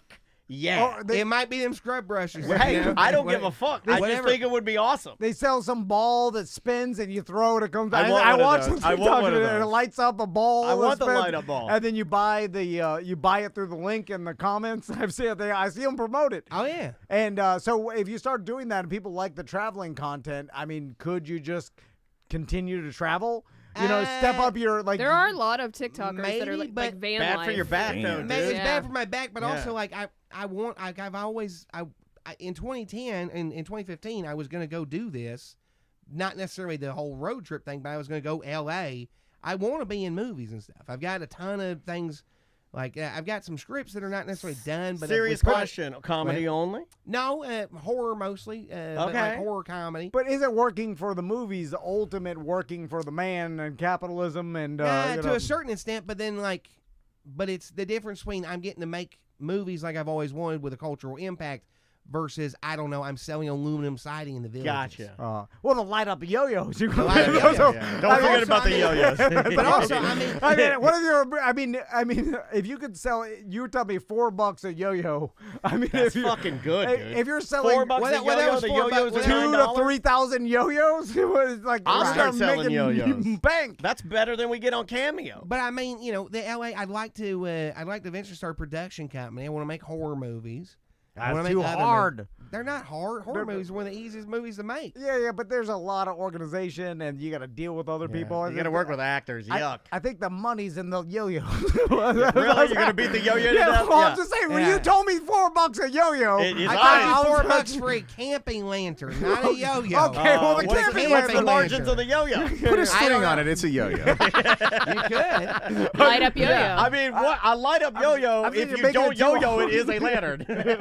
I was just making it too hard. You start a production company that way movies. I know people that make movies. That's fucking incredibly hard. Yeah. And they tell me there's no money in it. You know a guy who knows Steve Lemmy. Why would you want to talk somebody out of their dream? Well, also, I mean, everything's hard, Tom. Yeah, well, that's why I don't want to do it. I don't blame you. Yeah, but I mean, like road tripping yo-yos. That's where the money's at. But I don't have a wife or kids. I'm ready to get. I'm ready to go do this. I want to change. Yeah. Well, this is something I wanted to do 10 years ago. I didn't get to do. You're restless, man. You're I've in been better restless, shape. I got in shape to do this. The reason to lose weight is to get to Hollywood and fit in costuming. I can wear a 3X shirt now. The goal part of this road trip, I'm going to be very militant about my diet on the road. Yeah. Just like and probably gonna do basically one package of fake crab meat a day type shit. Oh my God! Well, I'm gonna do a bunch nothing but the apple slices in his Happy One Meals. package of fake crab meat a day is nothing. Well, I didn't. That is literally nothing. That's not the only thing, but then like cans of peas and some greens and shit, like shit I did before when I dropped 150 pounds a year. You know, I mean, I've lost 200. I went from 600 pounds. You almost were 600 pounds? I was almost. I got too big to be on a scale that went up to 550. I did not know that. that. Wow. Holy shit, dude. Yeah, and now Congrats. I'm 380. I'm 374. You look less than that, actually. Well, we got some two-bill buddies that'll sit on that couch that look bigger than you. Well, EJ. no, I mean, EJ, I'm looking at EJ. Well, you know, these legs. EJ's are pushing very- 3. Yeah. Yeah. EJ looks comparable now. Well, I mean, I He got cut out the Slurpees. I got a so. lot of leg muscles, friend. Yeah. I've been averaging 4 miles a day on foot for the Nice, last, man. and that's average. That's I great. mean, How much do you think EJ does with playing Pokemon Go? It's twice that. He does, what was it, 50 laps in his pool 3 times a He week. does not do 50 laps in the pool. I- That I will bet my daughter's life on that. Like that does not happen. All right, listen. Nobody can do that. So you can't. I did that back in the day, but I had a waterproof MP3 player. 50 laps. I did 3 hours a day in Tom Feeney's apartment complex swimming pool for Tom 4 months. Feeney. He knows I'm Tim. talking.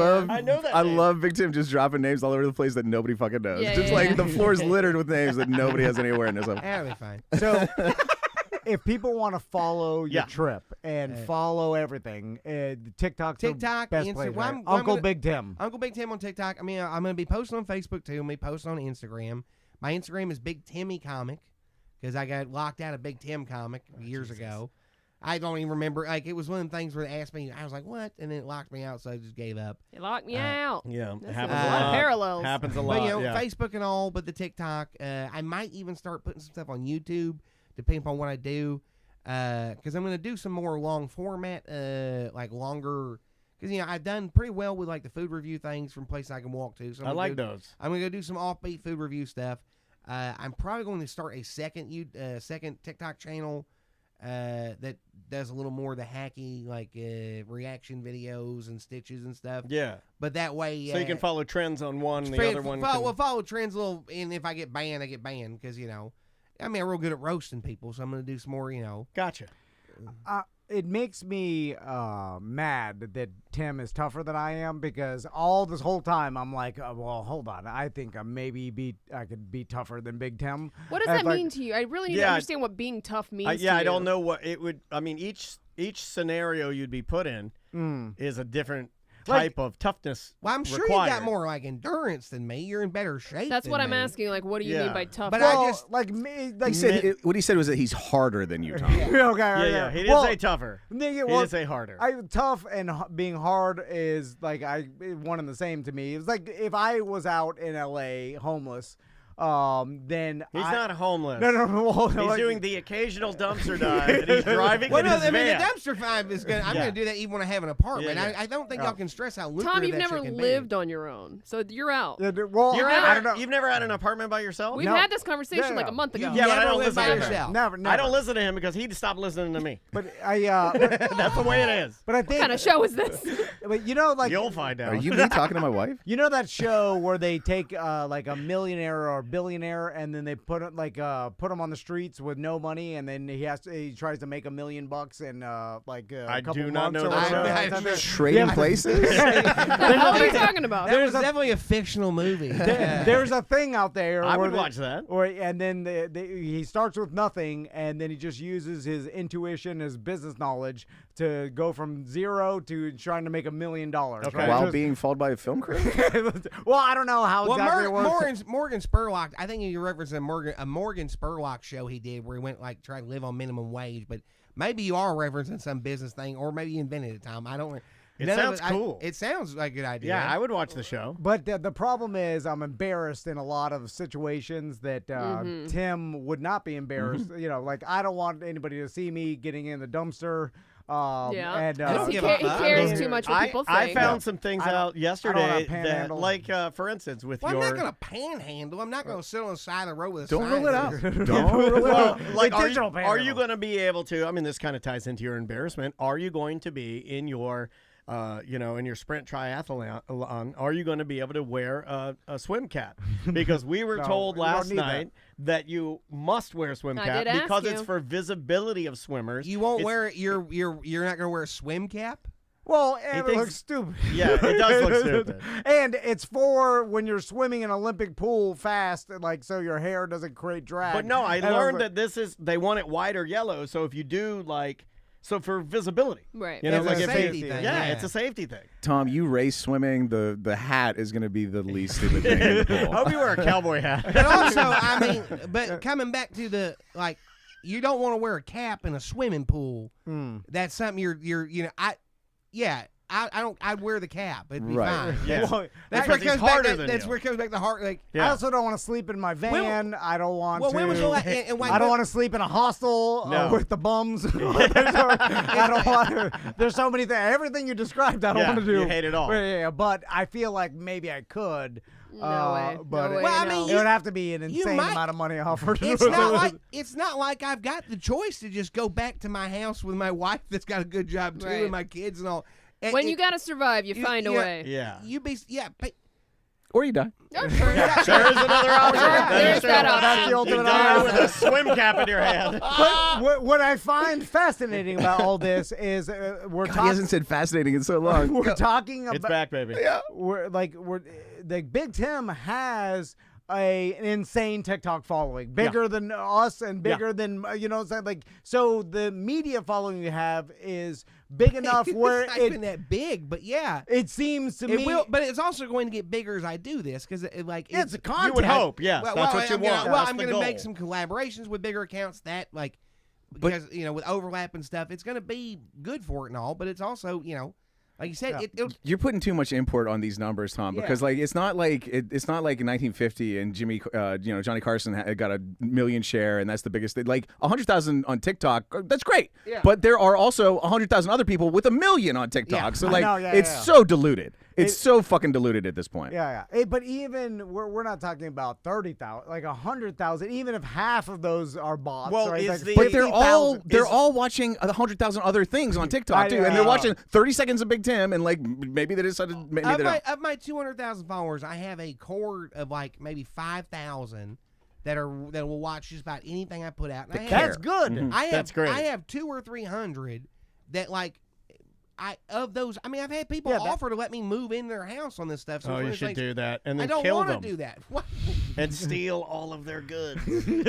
That's how you get rich. That's a good movie, right? That's how you get rich. Yeah, I'm going to single white female somebody's house. No, some old lady, you move in there, some old slam hog, and you're fucking her, and then you kill her and steal all her shit. Oh, yeah. That's like the hatchet man. I might do The guy was like, I hit him with the hatchet, whatever that guy is.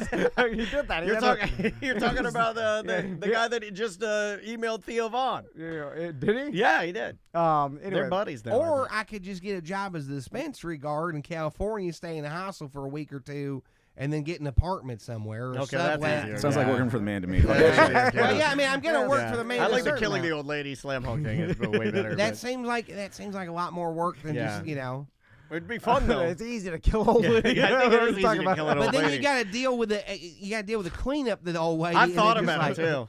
I've thought the about nervousness of having the old I don't. Every time I see an old person, I look at her like I think one of my favorite Big Tim quotes. One was I don't know. This was maybe like a month or two ago. Big Tim came through Shit Sandwich and he had a number of book bags with him, and I was making jokes about maybe he had a bomb with him.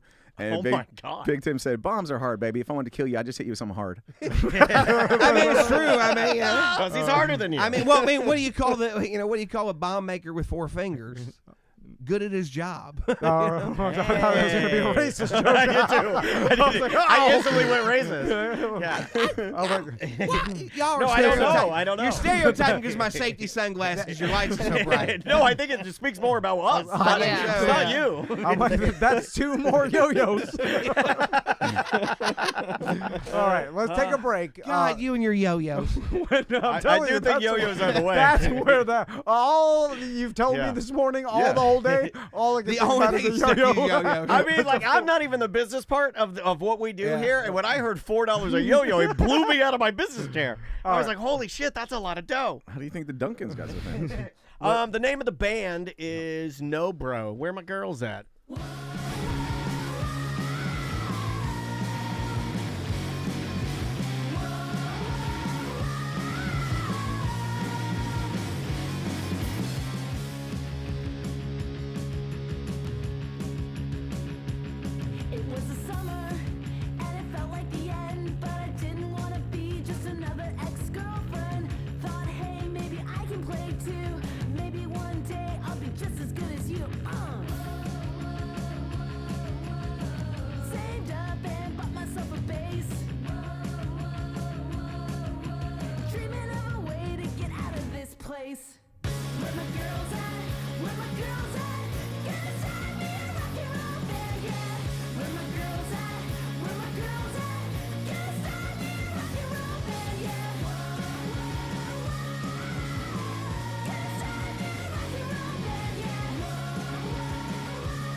Knock, knock. Who's there? Squirt. Squirt who? Squirt is P. You dumb rednecks.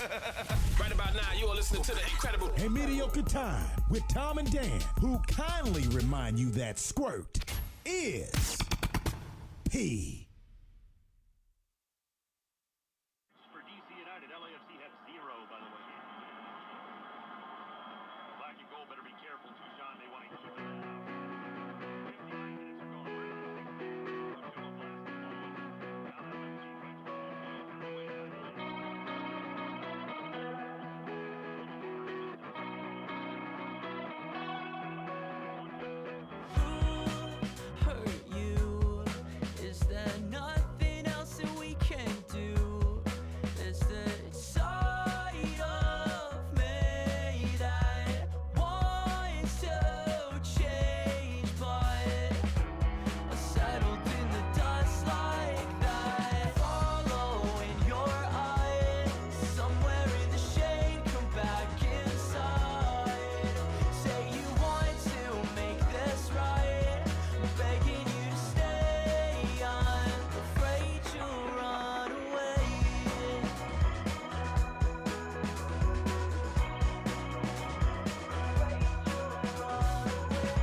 Is there nothing else that we can do?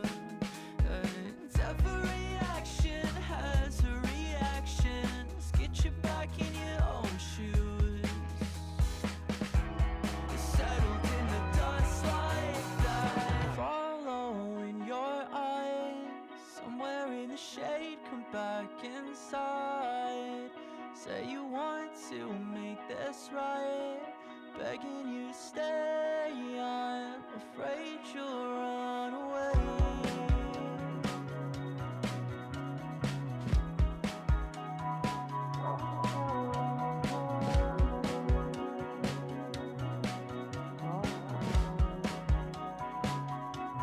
Sick of always following your eyes.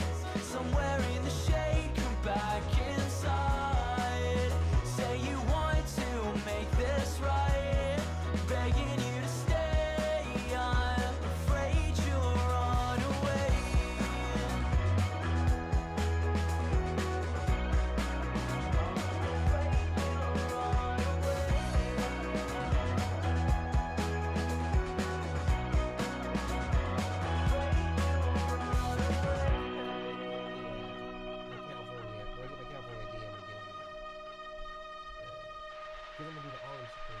Welcome back to A Mediocre Time with Tom and Dan. I am Dan. They're going to give you a gun? No, I mean, you know, eventually, I guess, yeah. I am going to try and do arm security.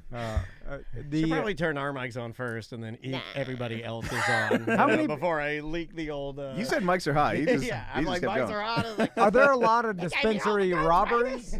I've never even heard of one in Florida. Yeah, there's been huge There's some ones. big ones, but I'm gonna go like try and work at the Sherman Oaks Mall dispensary. You know, I'm not gonna try and work in like you know, the rough part of town with it. You know, have there been dispensary robberies in Florida so far? I never heard of one in Florida, but I've heard of other ones before that had happened. But it was more early on when they started popping up before they really got a handle on like security and how to. One happened in June in Osceola County. There you Oh, go. really? Yeah, but was it a strong arm or did they come in at night? Did they rob money or weed? Yes, that's the question I have. Well, I know there's a lot of distribution robbery. Yeah, because I guess there's cash. It's a cash business, although a lot of can pay and credit cards now. Like I never. It was a huge problem in Colorado when they first got started because it was cash only, and then they couldn't bank it because banks are federally deposit insured, so they just were sitting on big piles of cash and they're getting robbed left and right. I know that was a huge problem, but that was years ago. Yeah, it's gotten better, but that's also part of the reason why they have to have a security guard at every dispensary. Everyone that I'm seeing in Florida are all True Leaves, by the way, which is interesting. Well, there's one of them, a lot more True Leaves. The headline here is marijuana burglars hit Florida dispensary at 4:20 a.m. Yeah. Oh, so I wouldn't be on duty. The marijuana burglar and the hamburger video is best them friends. stealing all the weed. Okay, so they're breaking in when no one's there. It's like an armed robbery. I've only heard of maybe one where all the people were there, and then we had a guy. I think the company's like, you stole $13 worth of products. That's how much it cost us to make it. Exactly. We'll grow some more. Yeah, exactly. They run out of stuff. They're doing sales now. I mean, the products go from $120. They're like, let's do a sale. It's $20 now. I'm like, hold on a second. Yeah. Then the product's not good, right? Because if the markdown is $100 off. Man, there's a lot of dispensary burglaries in Florida. Burglaries. Yeah, burglaries. Yeah. I want to be a marijuana burglar so bad now. That's my new dream. It start with Halloween. I'm guessing go as a marijuana burglar, and you know how work your way up. I'm gonna dress all in like black and white stripes, like a traditional Green burglar. and white stripes. But thank you, Dan. Right. But in my bag, instead of having a big money symbol on it, it's gonna have a big pot leaf. I love that for you. And if you had a green mask, not bad. It's not got to bad. be 75% employees, right? Like employees stand around all day, are like, I'm gonna rob this place. like I know how to get into it. You have your dumb friend do it. Yeah, because you're basically just like I would have the Grizz rob our studio. You know what I mean? Like that's what I would do. Because he would do it. He's so lovable and he's so dumb. You're like coming through the air vents. Yeah, he'd be like, I got you, Dan. Plus, he owes me a favor helping him with that podcast I got off the ground. Grizz's family has a podcast. I don't know if we'll ever hear it, but you heard it from me. You'll never hear it. The Grizz Family Podcast. Is that what it's called? I don't know what it's called. I don't have any. I'm being serious. It. It's like, no, they started it. They did? Yeah. And I like that you know that and Tom doesn't. He called me and told me. And he said, they loved it. It was a hit. And they all got around the table and they fellowship and they were talking. Yeah. And he said it was great. Did or they maybe use I dreamt the word that. fellowship? Or maybe I dreamt that. I don't know. So let's do some voicemails. All right. Because we have one particular voicemail that I heard Daniel screening. You want to start with it? Yeah, we can start with and it. I'm curious because I know Big Tim has some thoughts on that. Yeah, okay, here we go. Hey, Tom and Dan and Sam.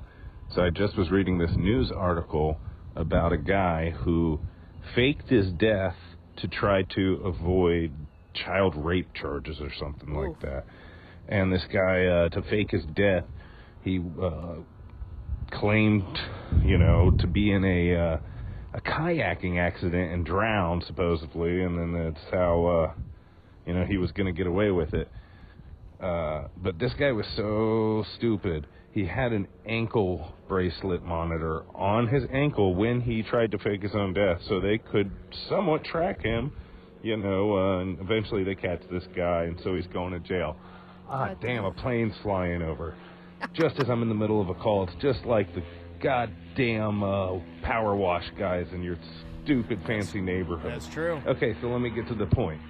Tom, Dan, and Sam, if you guys needed to fake your own death for whatever reason, how would you fake your own death? Thank you. Quick question, Bye-bye. real quick. This is just passing comment. It's just I'm thinking of it. Does every state in the United States have that sound, or is that a distinctly Florida, we have a lot of amateur pilots up in our sky sound? Is that sound in every state, or is that a Florida sound? I think it depends on where you're at. I think it depends on where you're at. Because that is Florida. When I hear that, something triggers nostalgia in my brain, and I think I'm out on the soccer fields at Skydive to land. Well, you like also, when I hear that, I'm like, I'm out playing soccer with my friends. Well, you live near an airport there's an airport, there's the Orlando Executive, there's this. I've never not lived near one, so that to me sounds like Florida. If I hear that, I'm like, oh, I'm in Florida. Old Comedy Bang Bang, they're like one of their original studios must have been right near an airport because like they had to do what they called a plane break. Oh, gotcha. Yeah, I remember that. But anyway, faking your own death. This guy's extra dumb because the ankle bracelet.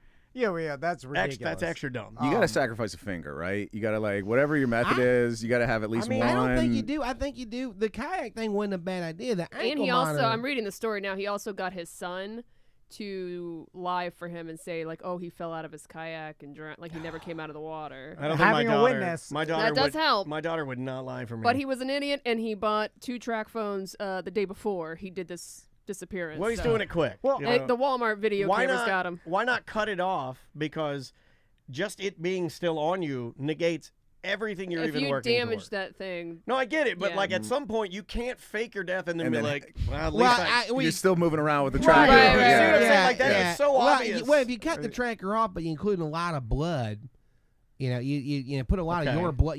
Cut yourself in a superfluous spot and like have the tracker all ripped up. Maybe it looked like you went over some rocks or something. But trying to fake your own death with ankle tracker That's it's impossible. Yeah, he's he's an idiot. He's stupid as shit. Yeah. See, straight up disappearing, they're going to be looking for you. Like whether they're looking for you at sea or land or whatever they're looking for you, you need to fake it so that you're dead. You know, like I'm saying, cut off a finger, and then it's right outside the car fire.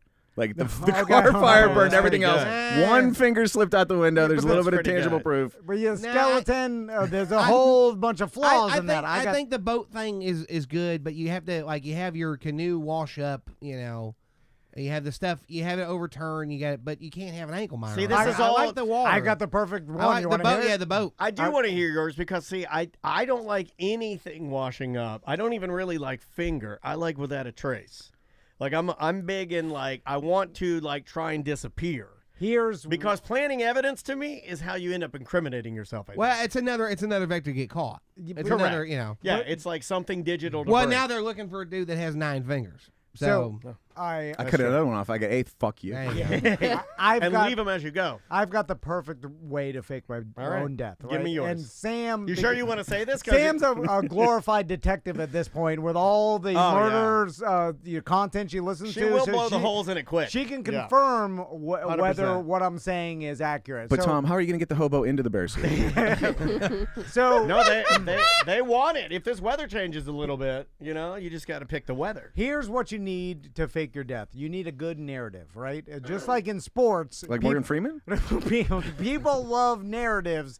I And didn't want to die. because here's why the just disappearing fought the good fight. is flawed. Because then people have too many questions. You disappear, and then people are like, "Wait a minute, what?" Like they're too curious of Okay. what happened. That's why you need the narrative leading into your death, so people can put 2 and 2 together. Like that makes sense. Yeah. So here's mine. Okay. So And this is what you would really do. yeah. Okay. So I wait till a hurricane's coming to Florida, right? And then Just like your dad. Oh Yeah, my god. that's the narrative. Oh my So God, so- she is a detective. So She then already solved Already the figured it out. crime. Next. well, because and this is why I'm like waiting this. for a hurricane, because then the narrative being, well, he wants to just like his dad save his boat. Like I'll take the boat insurance off. I'll call Why Blanchard isn't it at because the of- marina? At the Yeah, marina, yeah. the Well, he wind got- blows it off, and then it just screws it up. He You gotta finally got tired of the marina. He moved it because he wasn't getting treated top dollar. You got to drive it out to the ocean so that it doesn't get banged into. You leave it at the Yeah. dock, then it'll I already just, know this wouldn't happen because you're too lazy to move your boat. Okay, but it's just about the narrative. just of, go with it. Of no, it's not about Well, you. then it's going not with- believable. You What? got to have a believable narrative. Well, not to the people. Are you yes, to the taking cops this? though. Are you taking this out to Yeah, but celebrate? everybody in your life will have questions about but this. what is the reason You you're have to fake taking your your death to boat out? everybody. Like, to did you save the boat? He's saying No, but I kind of go. I'm going along with what she's saying. If your boat's It has already to be believable. is the boat like your boat is a trailer to boat? Yeah. So to save it, you just park it next to your house. Okay. Right. No, you guys are discounting the fact that he has a long history of making dumb decisions at sea.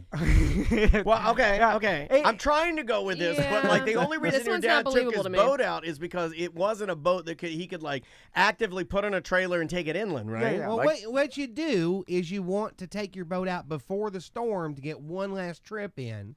Right? That's more believable. That's Tom. believable. That's kind of where I thought you were going. That's You where you like go to with go through that. You storms. do that. He right? doesn't like that. You He's do mad that. You now. set up. You set up. I've got two, by the way. You set up something with like a canoe or something strategically placed. No, you need to go out to the ocean so your body's lost. Motherfucker, your boat's going that way, but you're not doing that. You jump out, but you set up where your boat, you rig up your... people do that all the time. I see those. Yeah, you rig up your acceleration to go when you jump off the back. And it's just going to keep going out. I mean, I think all boats are like that, right? Like, if you push your boat going... You kind of need to set up where it's like borderline, well, did he just kill himself? That's the questions you want to ask. He fell off while he was peeing. Not did he fake it. It's like, well, did he just want to die? That's the kind of questions you want people to ask. Well, you don't want the suicide to come into play because then insurance won't pay for my death Motherfucker, you cut benefit. that insurance, you're going you're worried about your family getting that money, but if you're just trying to fake your death, the insurance is going to keep investigating. You don't really, well, once so you're saying have a canoe on the boat. The canoe, though, is you need to go far because, like, what are you gonna in a river? Like they can search the river, your body's gonna turn up somewhere. You're going to be on land, and that canoe is going to be at the bottom of the ocean by the time people think to start looking for you. You want to be out there. They're not going to start looking for you for like 12 or 13 hours, man. You're going to put the boat, you're just having the boat coast with a brick on the accelerator. You're already back to shore. You're already now changed your hair. You've already started to like hitchhike. You bought a megabus ticket with a different name. Again, he's no plan Van. He could never do this. You can finally get blonde like Eminem, like you've always wanted to. I have always thought that because all of you think that I'm so deathly afraid of flying, that if I wanted to fake my own death, and I don't think about fake my own death as much as I do think about just disappearing from everything, my family included. Sorry, I know that's like sort of, if they hear that, it hurts their feelings. Well, it's a comforting thing not to have any more responsibilities. It is, my uncles that lived in the woods, they loved it because they didn't have any I responsibilities. have a fantasy of this, like just being away, like just being away from everything, just being alone. Not even with Dansby, just alone. Just leave me alone. I would get on a plane and I would fly to like Australia or Japan or some place really far because by the time they figured out that I had flown, I think I'd already Or you could check in and just not get on the plane. That's and you true. just leave. You That's change true. your style in the bathroom. Right, and because by the time they're looking for you, they can't figure out maybe you did get to Australia, maybe you didn't, because it's like, well, maybe the seat was empty, but you've checked into the flight. You go up You to wouldn't the thing. think me going immediately to the airport, would you? The French No, Foreign you Legion is a can't thing. because there's too much. There's too much paperwork at the airport. Well, the whole thing about faking your death is you need society to believe you're dead. No, I understand They can't believe that you just took off. There's nothing illegal about just leaving your I family. understand that. Well, but he's not faking his death. He's just wanting to disappear. Yeah. And buying a ticket to Australia. But what you do is you buy a ticket to Australia, right? But you have a layover in Mexico City. You do one of these international airlines, and then you buy a ticket in Mexico City to like. You can go to some of these Central and South American countries with no visa, and then you have your ticket to Australia still, but you got off on your layover. Gotcha. And that way they've got record you leave the United States to whatever, but you've slipped out and now you're in Lima, Brazil. You're in Lima, Peru. There you go. There's a difference between being on the run and faking your death. I got right? it. What's your other one? Because I'm that still counts for faking the death. I mean, you end up you kind of want to end up in a spot where you can do cash work. I'll work at a diner washing dishes and start a new life with a man named Jerry. And what you do is you just say you got out of prison. Second one. I look like a prison person too. Yeah. I sign in Blue But that's why you Springs. don't like doing the paperwork on it. You owe child support. So that's why you got to work cash. There you go. The kid's 17. It might not even be really mine. Do you mind if I work cash here at the barbecue restaurant in the Ozarks? They'd be like, yeah, it's fine, man. When you scuba dive at the Blue Springs State Park, you have to sign in and sign out. So they, if you don't sign out, they know you're dead in there. So that's the only way they know too, because nobody else is going down there. So I sign in and then I make myself seen around. There's tourists around there. There's a bunch automatically, of I like this babies. one better. I like this one better than the other one. Immediately, I like this one better. There's people smoking weed, babies with soggy diapers. Yeah. I know that. So that place is a mess, and there's a lot of distractions. You get people yelling inappropriate things, fights. Manatees sometimes. Yeah. The trick is staying dead and like having the life you start at. Like let him get through it before you start shitting. We gotta let him get a head going, and then we can shit on him. You got me back. So I'm like, I get there. I've been to there a bunch of times. I get to the actual boil. and then I make a big deal. I'm like, I'm going down, baby, with the soggy diaper. I'm going down, baby. Yeah. And then they're like, all right, this. My name's Tom Vann. I live at so and so, and this is the time. And they do though. The divers that I've seen there, they do think that they're better than you. They walk around with their beaver wetsuits on, acting like they're cool with their mask on their head. They're a bunch of fat slobs. Is your family in on this faking of your death? Because if not, this is already out. I can be in on it. I can be in on it. Okay, so they have to be in on it. Yeah, because this is partly to get the insurance money, and then they have to stay in Florida for X amount of time, and then they disappear. Wait, I don't know that. What do I think? Huh? Are you going to make me eat this whole thing? I'm like, oh my God, we're in so much debt. You're screwed, yeah. Yeah, and then I'm just like, oh, I'll fucking burn this place down. Wait, Sam's in on it, not you. I can't trick Sam. I'm implicated now. I'll come. I'll move back. I'll wear a salmon colored polo and be bad at business. Okay, and we'll put a team. If you actually had me in on it, you'd get away with it. But on your own, there's no fucking way. So then I go down there and I leave. I have to go past the Grim Reaper saying, "Don't go past it." I love those signs. Leave your necklace. Leave your necklace. Yeah. Well, I'll go into the cave as far as I don't have that much. I'm pretty scared to go. If anybody has seen it, it is so sounds scary. Like a real quick way for you to be faking your death and die. It's also pitch black in there. There's nothing to see. You were gonna die faking your death. He was trying. Yeah, that's in my biography. Yeah, you were Tom Vann. He died faking his death. You are 100% dying. But I leave my gold chain or something down in the caves. Oh, your dirty foot bandages fall off. Yeah, or your iPhone. Because people will go in because they'll be like, oh, he's dead in there, and then he they was send checking the his rescue Bovada diver. and he passed out. So then when you swim out of the boil, you can continue to go underwater all the way out to the river. Yeah, well, no, you know the story about Tiger Woods used to do that when he was training to dive. He would dive in these tunnels and then pop up in the middle of the ocean. And it was making the PGA and people crazy. He was diving with these Navy SEALs. Remember that? Well, they know where they're going. My dive coach told me that. Tom Tedesco, he taught me how to do it. He's like, the guy's a nuts. But you could slip out through a tunnel. Oh, it's so scary. Well, I don't know if Blue Springs tunnels lead. I mean, it would be better. Tom's just going to go down the run with the fucking manatees. Yeah. No, what if we had what if we had a hyper-realistic vinyl manatee costume that I was down there. I'm down there with my mask on, and I fit you into the thing, and then you take off as a manatee, and then I'm crying because I'll never see you again. I know I'm crying underwater. So now you're in on it. You could just have to visit him in Vegas when he lives in my fucking spare bedroom. And then I hug the manatee, and you're like, get off of me. Yeah. Then I manatee my way out to the river, and then hit by a boat, dead. By my own boat. By your wife. By your wife kills you. Searching for you, So you still die. Okay. Coast Guard kind of runs you over, Because then they're like, oh, what happened? Tom Vann signed in and never signed out. Yeah. And then they're like, they'll send somebody down. And then all the people there, they're like, they send the sheriff down. They send the sheriff dive team down. You know who does that? And they find my gold chain. Do you know who does that?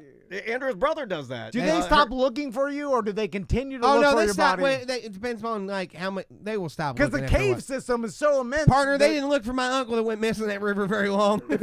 Also, if I remember correctly, when they found the foot, they did send the diver, and they found the rest of his rib cage, but they only looked for a day. Holy! But once you find that, you know. Yeah.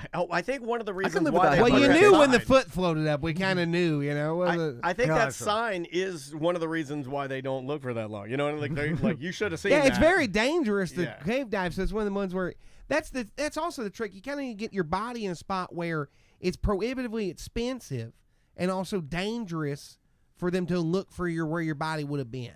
Yeah. So sign into a national park and say what the trick is. You need to set up for like 6 months in advance. You're getting into amateur camping to help get your mind right. You're doing hiking or whatever yourself. All right. And then you pick a spot that's particularly dangerous, but you start to go and you kind of leave some trail residue, like you leave your back. Especially if it's wintertime stuff, you can kind of make it look like you got hypothermia, because one of the things of hypothermia is you strip off your clothes, but you just have a second set of clothes. He's a pervert. He loves taking his clothes off. And here's the thing. And the animals will eat you and scatter your bones, and they'll never find you. They'll also just stop looking for you, man, because it's like they're not going to...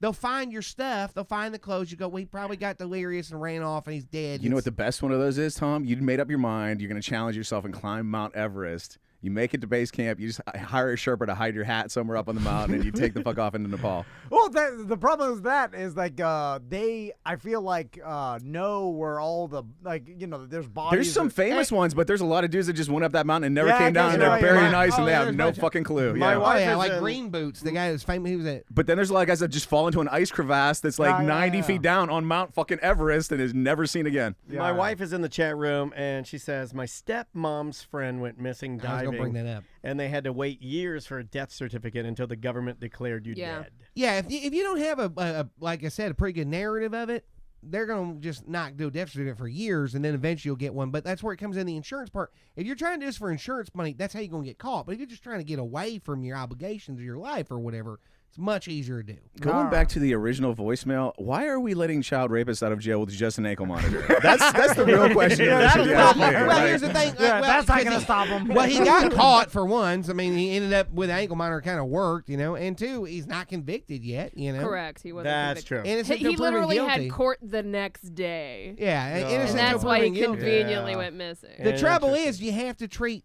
anything they can do to a criminal, they can do to you, because we all could be criminals at the moment notice, but they deny bail for a lot of reasons. Oh yeah, accused of raping a child. That's one to me. I'll give you that one. That's top of my list. Also, if I'm innocent, I'm gonna be like, faking my death is gonna make people think I'm guilty. Of all the things I can do, I'm pretty sure trying to fake my death. I didn't do it. Yeah, I mean, well, depending on how hard you're getting set up, I mean, maybe faking your death is a better option. But again, don't. You know what? I have heard I'm 47. I've heard multiple people, my bad at life people, my bad at life friends. I mean, hundreds of them tell me they've been set up, and not one of them was ever set up. Not one. I've never heard of an actual. I've never seen one actual setup. It's usually no, you didn't. No, it's almost always just like if you're a political activist or some shit like that happens. Well, that I believe, but like no, it's almost never. No, that's set up. No, that's your crack cocaine, homie. It's almost always your meth. Yeah, it's not somebody else's pants, but All right. Should we take another break? I didn't know if we were going to do confrontation or not. Well, let's take a break and then come back with Ross's confrontation, because you teased it on Wednesday when you were on ACT, and I can't wait to hear it. He's getting so good at this, like the teasing of the confront. You did it as you're like, and away, and then he's and I'm like, you can't even ask extra questions. He left the building. And Tim, have we figured out when your show is yet? Is it Wednesday I'll or double Friday? check. Sam got it. On the websites, Wednesday the 27th is Orlando Improv, and Thursday the 28th is Tampa. Yeah, she put it in the chat room. Maybe she did it wrong. Then maybe I'm leaving earlier than I thought. I don't know. I'll figure it out. Should probably text her right now. I'm about to. Yeah, I'm about to. The name of the artist is Dream Nails. The name of the song is Ball Pit. We'll be right back. 1-844-TOMNDAN show at TOMANDDAN20 for emails. We'll be right back.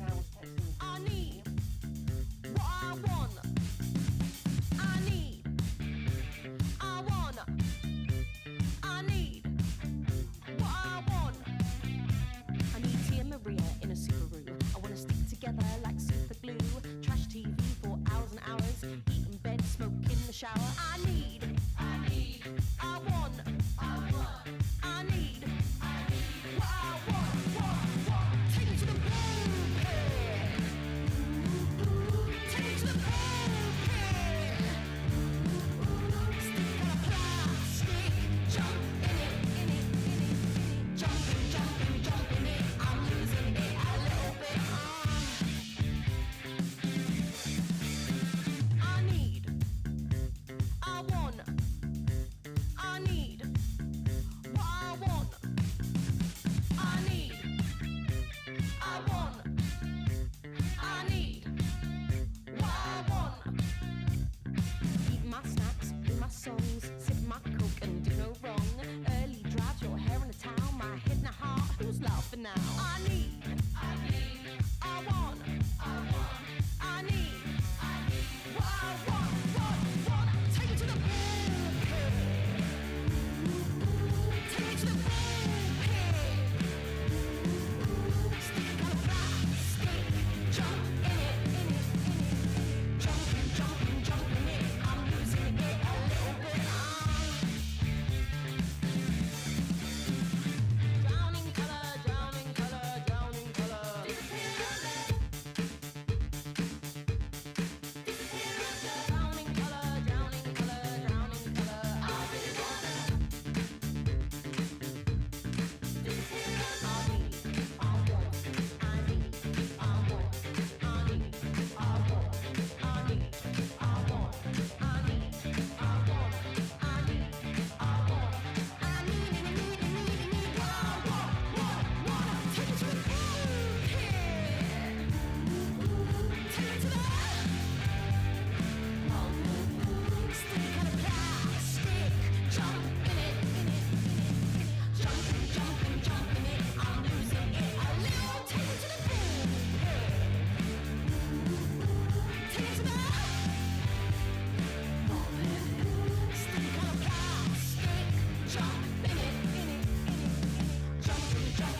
You're listening to the industry leader, radio guys turned podcasters. And now the whole town is sucking our dicks. Oh, yeah. You're listening to A Mediocre Time with Tom and Dan.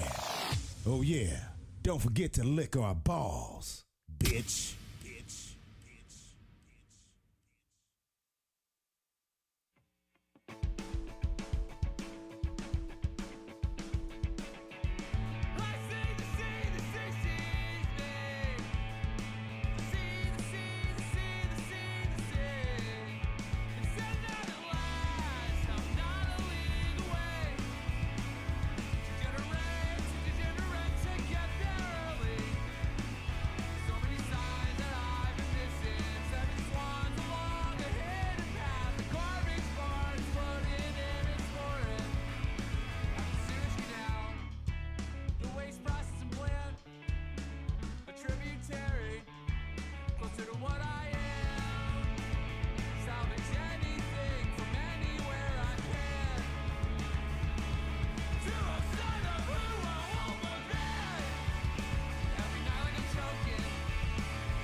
Welcome back to A Mediocre Time with Tom and Dan. I am Dan. I'm Tom. I saw a BDM go to manscaped.com and post a picture of him using the TOMANDDAN20 discount code. Yeah, buddy. He got the beard hedger, if I remember correctly. Yep. If you need any grooming products like the one I have in my hand, the Handyman, or any sort of downstairs grooming, beard grooming kits. They've got all grooming products. You know, I groomed myself last night, and my wife caught me this time because I do it with the bedroom door open and the bathroom door open. Yeah. Okay. Living loose over there. And I also do it over just anywhere. It does it doesn't matter where I'm at. I will shave my cooking chili. I don't care. It doesn't matter. I don't normally do it in the kitchen, but yesterday I was using I'm blanking on the name of the original shaver, and that hurts my heart that I can't remember what that's called. Sam, if you don't mind looking that up for me. But I was shaving my boys because I've reached a point in my life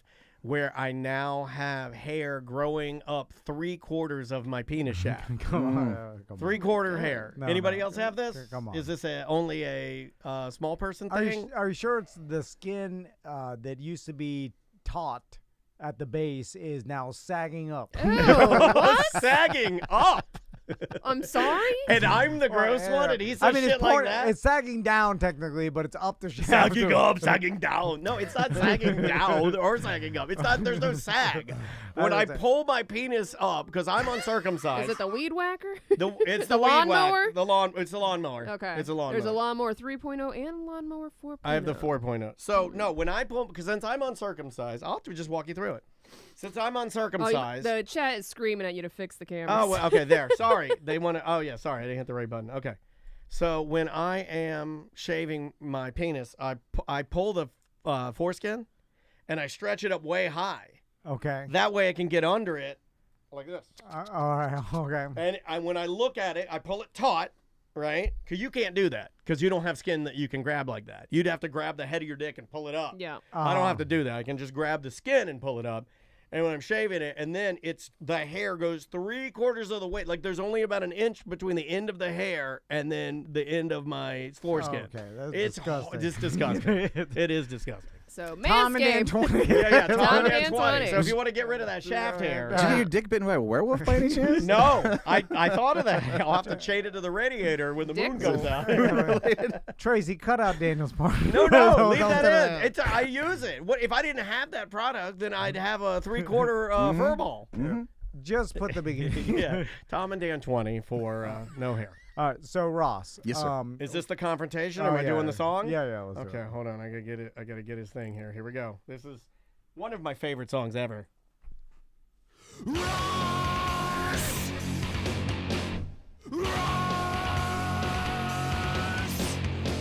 What do you mean? You need to see ID. No, I won't get my wife. You'll deal with me. Ross's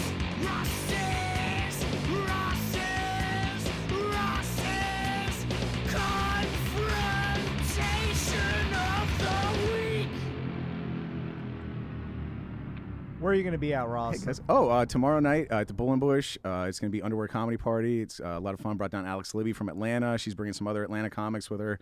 And I got a bunch of Orlando comics coming out. We're all going to be doing comedy in our underpants. $20 at the door, cash or Venmo. There you go. And it'll be fun. Here's a fun game you can play. My wife is always the door guy. You'll be able to see how mad she is when she finds out it's the Underwear Comedy Show.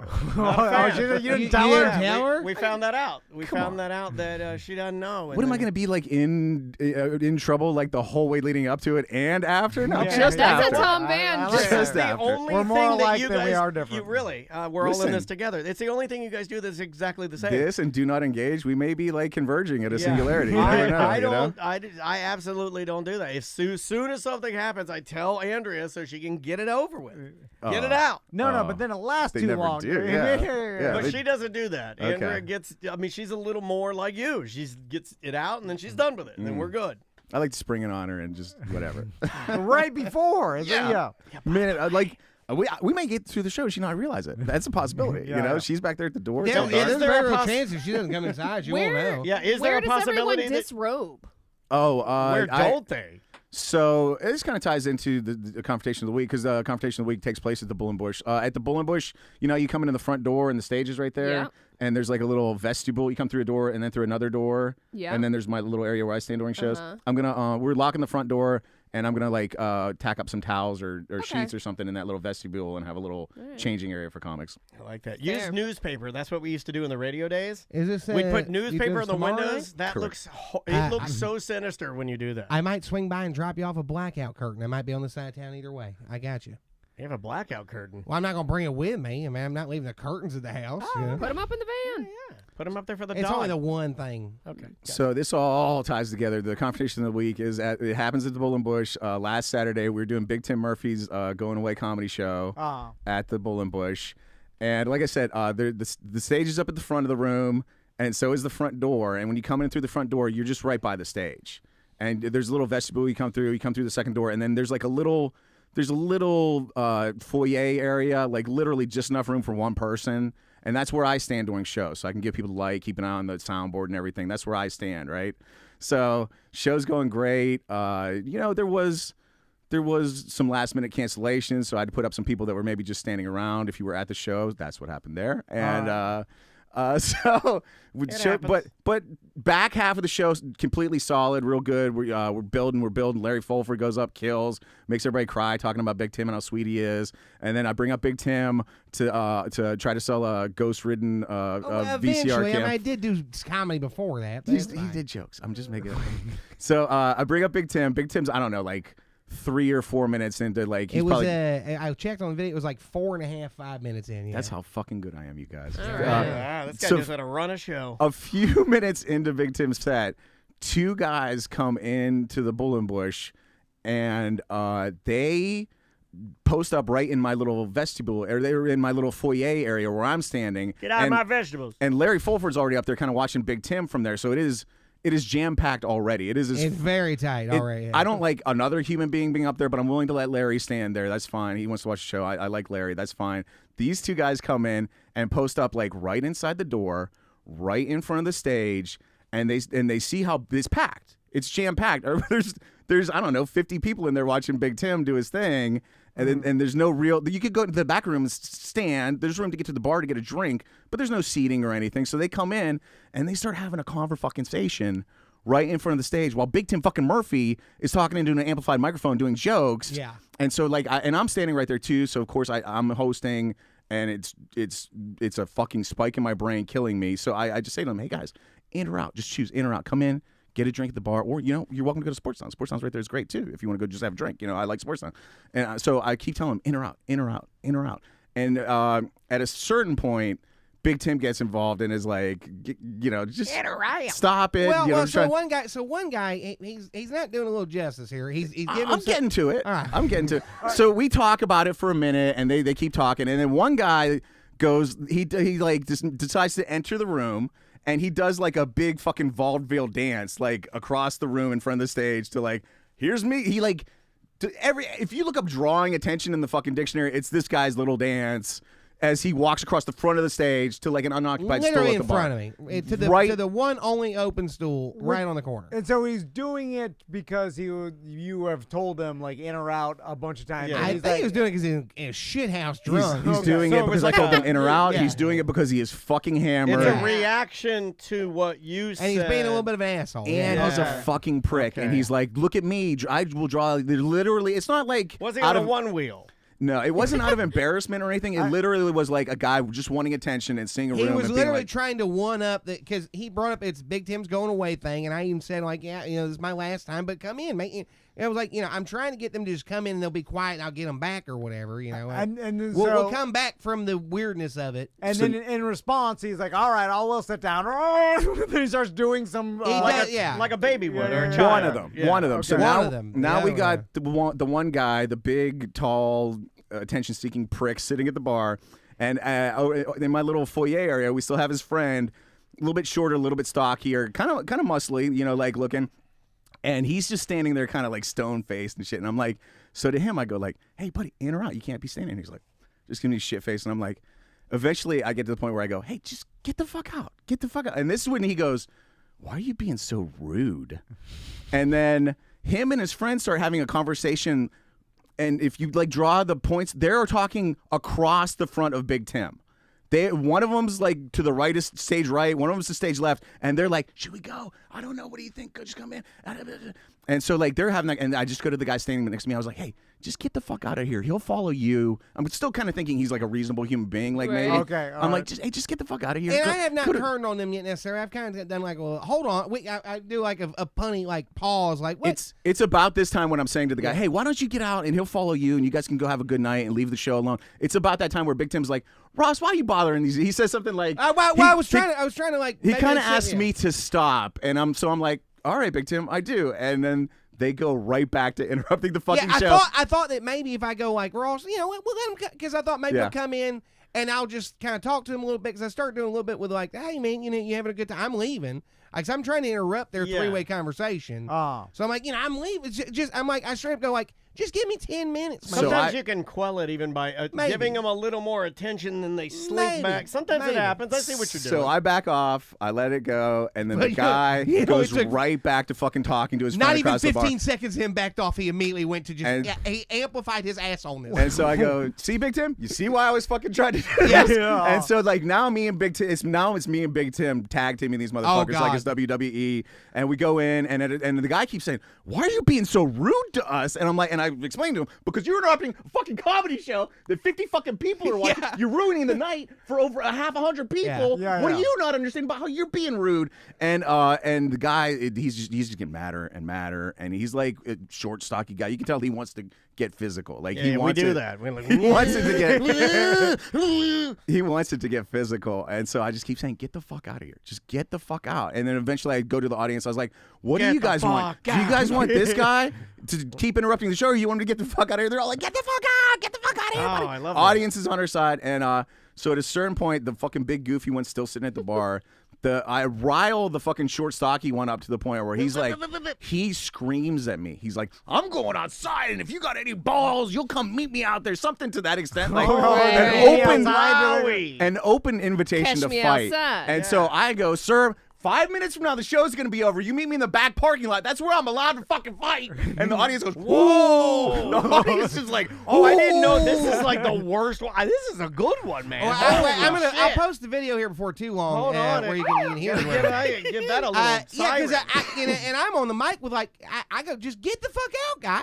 Just go before it turns into trouble. Just go. Who's the type of person that, like, if someone says, like, sir, you know, be quiet, I'll be like, oh, right. Yeah, like I always do that. And then I'll be mortified. It'll be like, oh, shit. I sat It's at I've been in the syndrome. Bullenbush 1,000 times. The last time I was there, my setup wasn't great, but I didn't say anything. In fact, there was another drunk guy that I wanted to El Kabong and kill. Like, I hate, just shut the fuck up when you go out. Sit quietly with your beer and think about the bad things you did that week. But it's like you're telling you're telling him to be quiet because you're ruining. But he's not even being mean about it. We started both very polite. I was even polite about like, hey, come on in. Yeah, you made a little joke. It's those people you're not going to tell them what to do. They're going to do what they want. Crazy. But it's not even I didn't think we were telling them what to do. You, Tom, any normal human being would just walk into the room, see 100 eyeballs staring forward at a singular point, and be like, well, I don't need to interrupt this at all, right? Yeah. And much less it explained to you you're interrupting a show and you're still fucking defiant like that. Then you want to fight about it. You're like, wow, hold on. That's the only part I like because that's crazy. I mean, So- it's just like, I'm in the wrong, let's fight. He offers to fight, and as his exiting move, and again,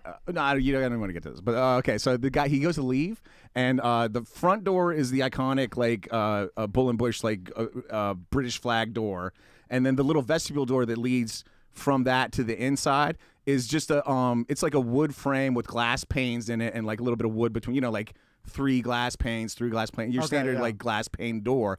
This guy like opens it up and then double hand grabs it, like and goes to slam the fuck out of this glass door. And if successful, it's gonna shatter, throw glass all over me and a dozen other people. Yeah. And so he double hand grabs it, gives it everything he's got to slam it, but it's on like a spring, so it just goes and shuts slowly. So drunk guy double hand grabs the door, tries to slam it, and it just slowly shuts behind him. And I thought it was the funniest fucking thing It was that pretty has ever beautiful. fucking happened. It was. And then the other big gangly guy fucking leaves too. And that sucks. We finished the fucking and then we finished the show.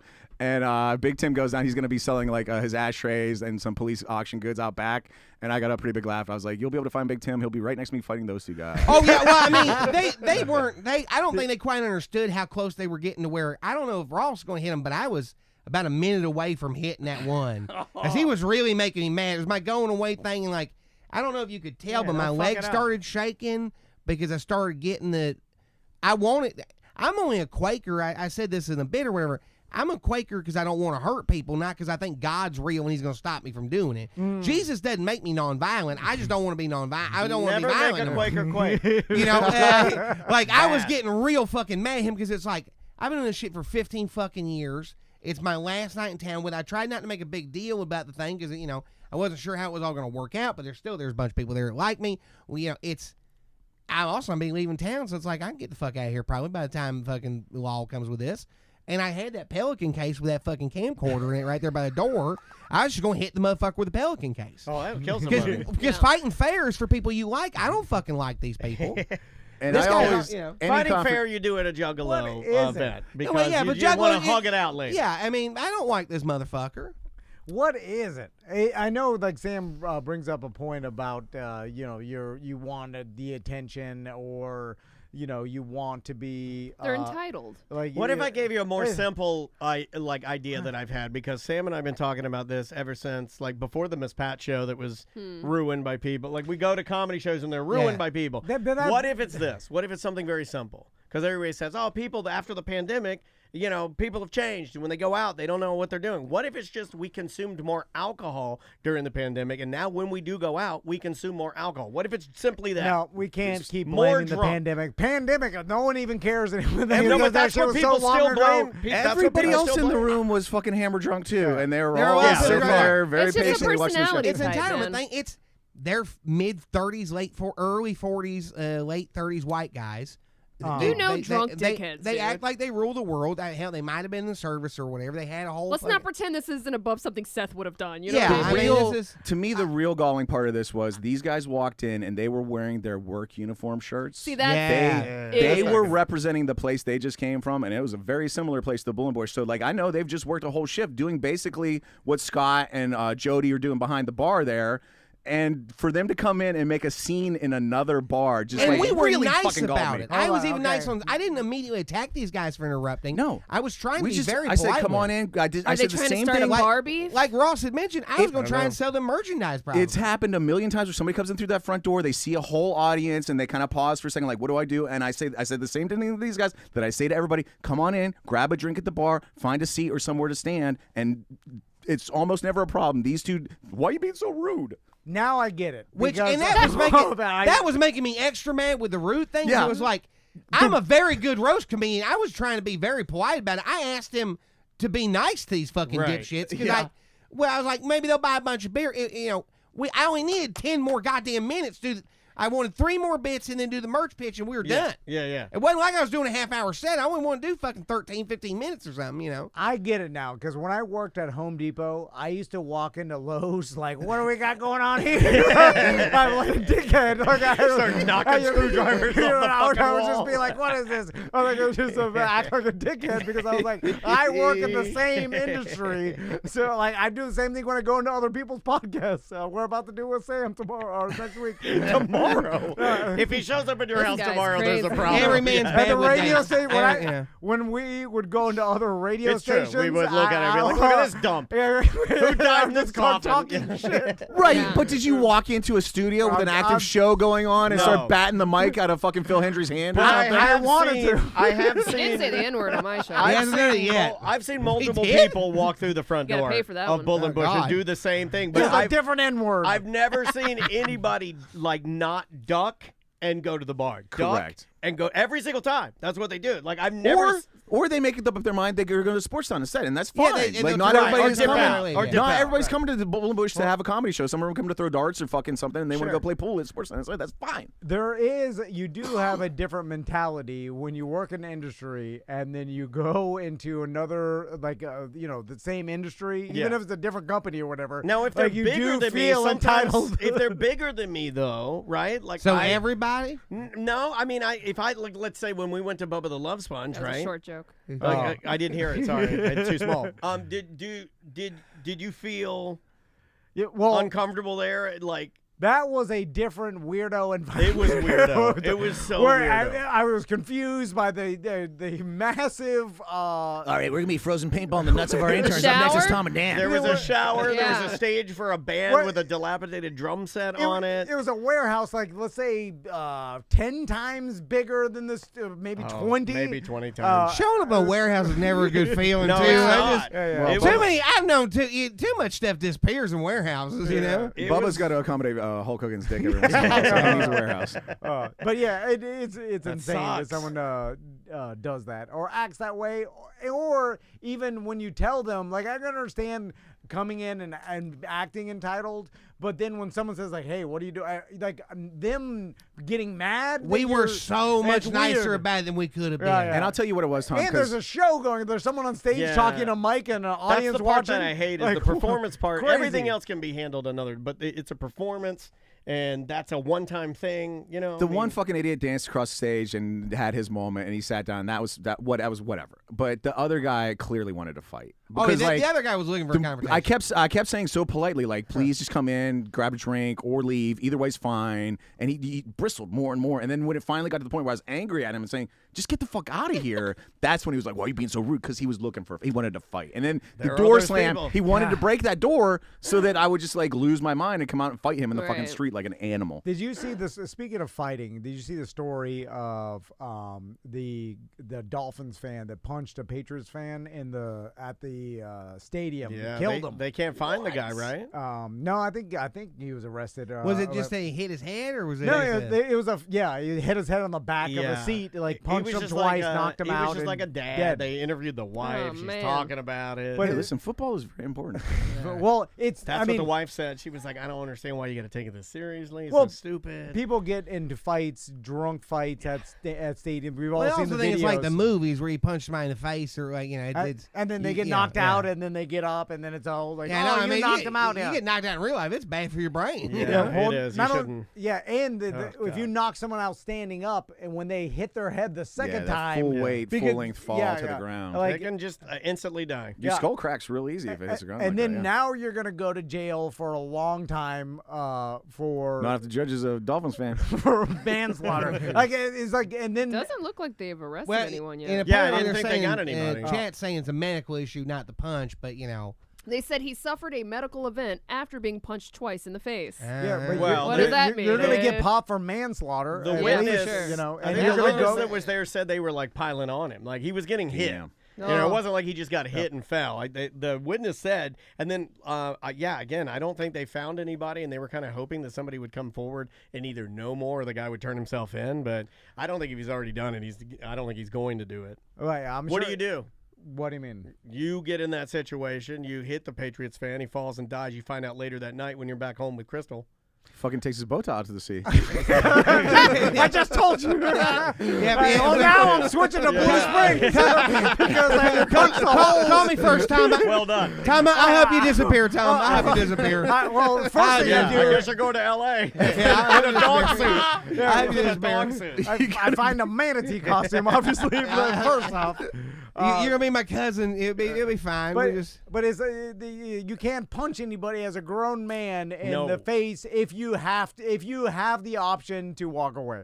Like, no matter what, at this point in your life, at any point. Well, that's where I've gotten it now in my life. I just don't want to deal with the fallout of it. Because, like, even if you win the fight, your hands are going to hurt. That's what, because audience members came up to me afterwards and were like, we were surprised. Thank you for handling that like that, first of all. And I know I sound like I'm jerking myself off, but this did happen. An audience member came up and while I was paying my tab, we were just standing there and they were like, hey, thanks for handling how you did.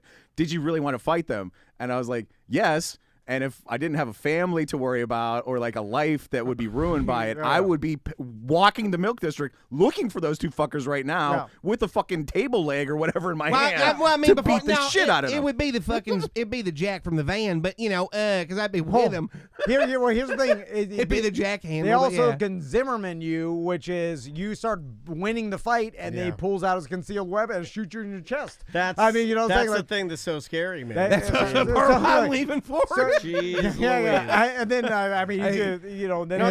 there was a story yesterday, not to make this all about like, look at these crazy people, but a guy that just drove past a person in road rage and just pulled out the gun and pointed it at their head, and I'm like, wowie. Yeah. Because maybe you flick somebody off or used your horn. It's like, just relax. Everybody just relax. I don't understand that because I got my concealed weapon license and I carry the gun once in a while, and it gives me the exact opposite effect. Like when I have my gun on me, I am so non-confrontational, like because I know it could escalate to the point of life or death. So like immediately I'm deciding like, is this worth it? And nothing is. Now, do you do like I do? Like I carry mine around, like I hold it.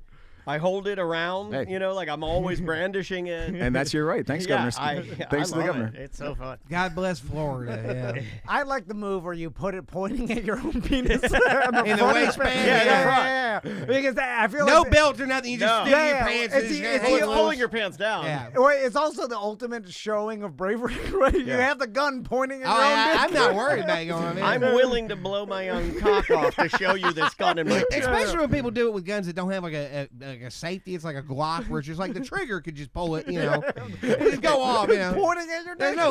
There's no external safety for it, It's just we're just a trigger safety. Be fine. All right, let's get out of here. Ross, you oh, wow, no, dump them out? No.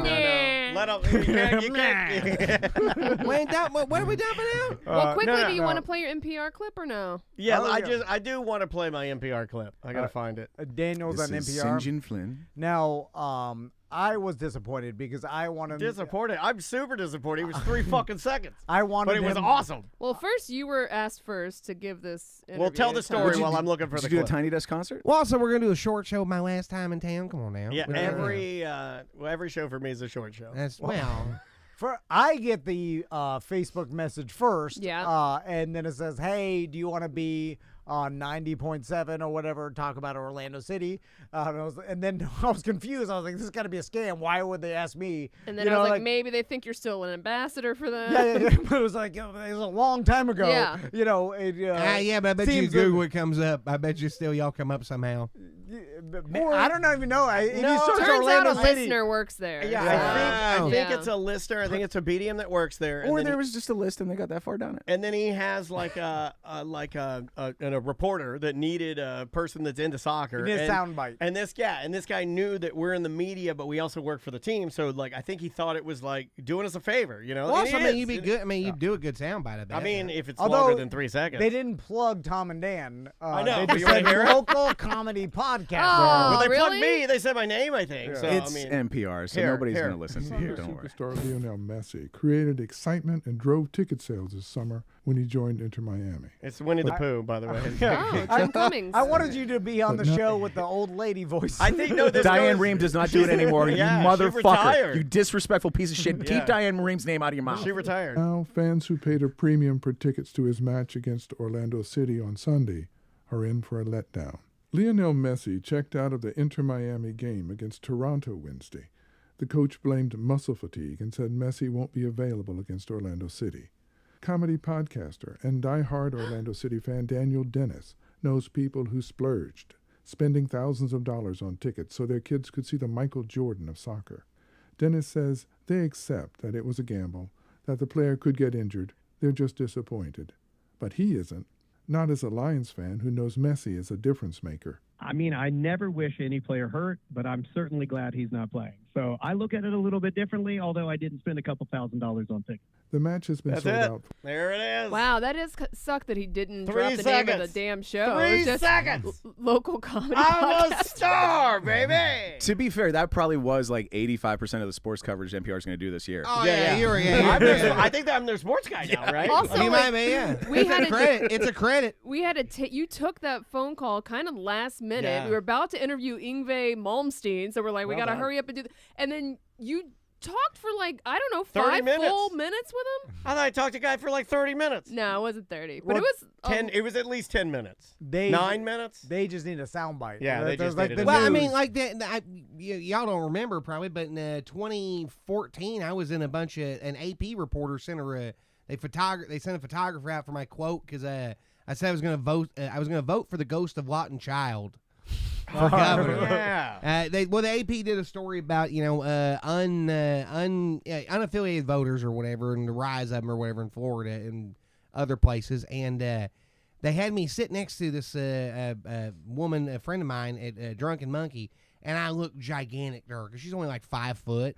So it's just, I look huge compared to her. That's a setup. They're like, sit next to this tiny It woman. really, I got to find the picture. It was so bad. Oh, my God. I wish we had a quarter.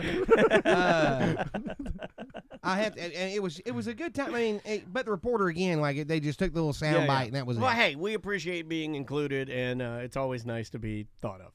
There you go. And that was Joe Burns? His name is Joe Burns. He's our pest guy. So Different Burn. Did anybody hear that? Not one person said anything. No, not one email. Did it air yesterday? It aired yesterday. So I don't think it. I listened to NPR and did not hear it. Yeah, not one person heard that. The overnights. Oh, wow. That's why they play the sports segment. I think NPR still plays like classical music when they run out of stuff. No, it's world music. Well, I used to listen to it all the time with the uncle that we found the foot in the river or whatever.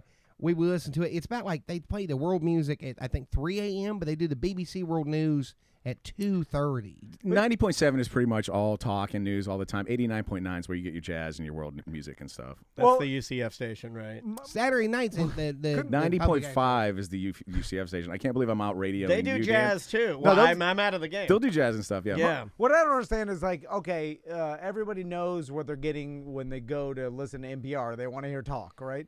So why not just play like best of like interviews you did or whatever? Well, no, some people go. Well, for one, it's public radio, so it's about the arts and expanding the horizons and things. But some people do go listen for world music. They still do best of click and clack. They still do wait, don't tell me. They still do wait, don't tell me. I listen to Car Talk almost every day. They still do. What's that other show? Not wait, don't tell me. The other one. Don't they still do Garrison Keillor? Yeah. Or did he get canceled? Well, I mean, he did sexual harass the hell out of some people. But yeah, I mean, yeah. I think they still play. I think the format's pretty much the same, except minus Diane Rehm, who just retired, right? Or did she pass away? No, I think she retired. Okay, yeah, it was probably time. That was like, her voice wasn't gonna last. Yeah, I mean that's such a sad tale too. Like she has that weird. She was the fucking best. Yeah, she was great. It is bizarre to me that they did, like people used to listen to NPR because it was the only talk radio that they could find, you know, it's like, and now that's changed. Like you could find anything in the world that you want. What are you talking about? Talk radio's been popular since the Fairness Doctrine got repealed in the 80s. Well, no, I'm saying you have a unlimited amount of podcasts talk, which is essentially talk radio, whatever. Well, if you're especially looking for apolitical talk radio, it's basically NPR, So that's why, but they're still doing the same.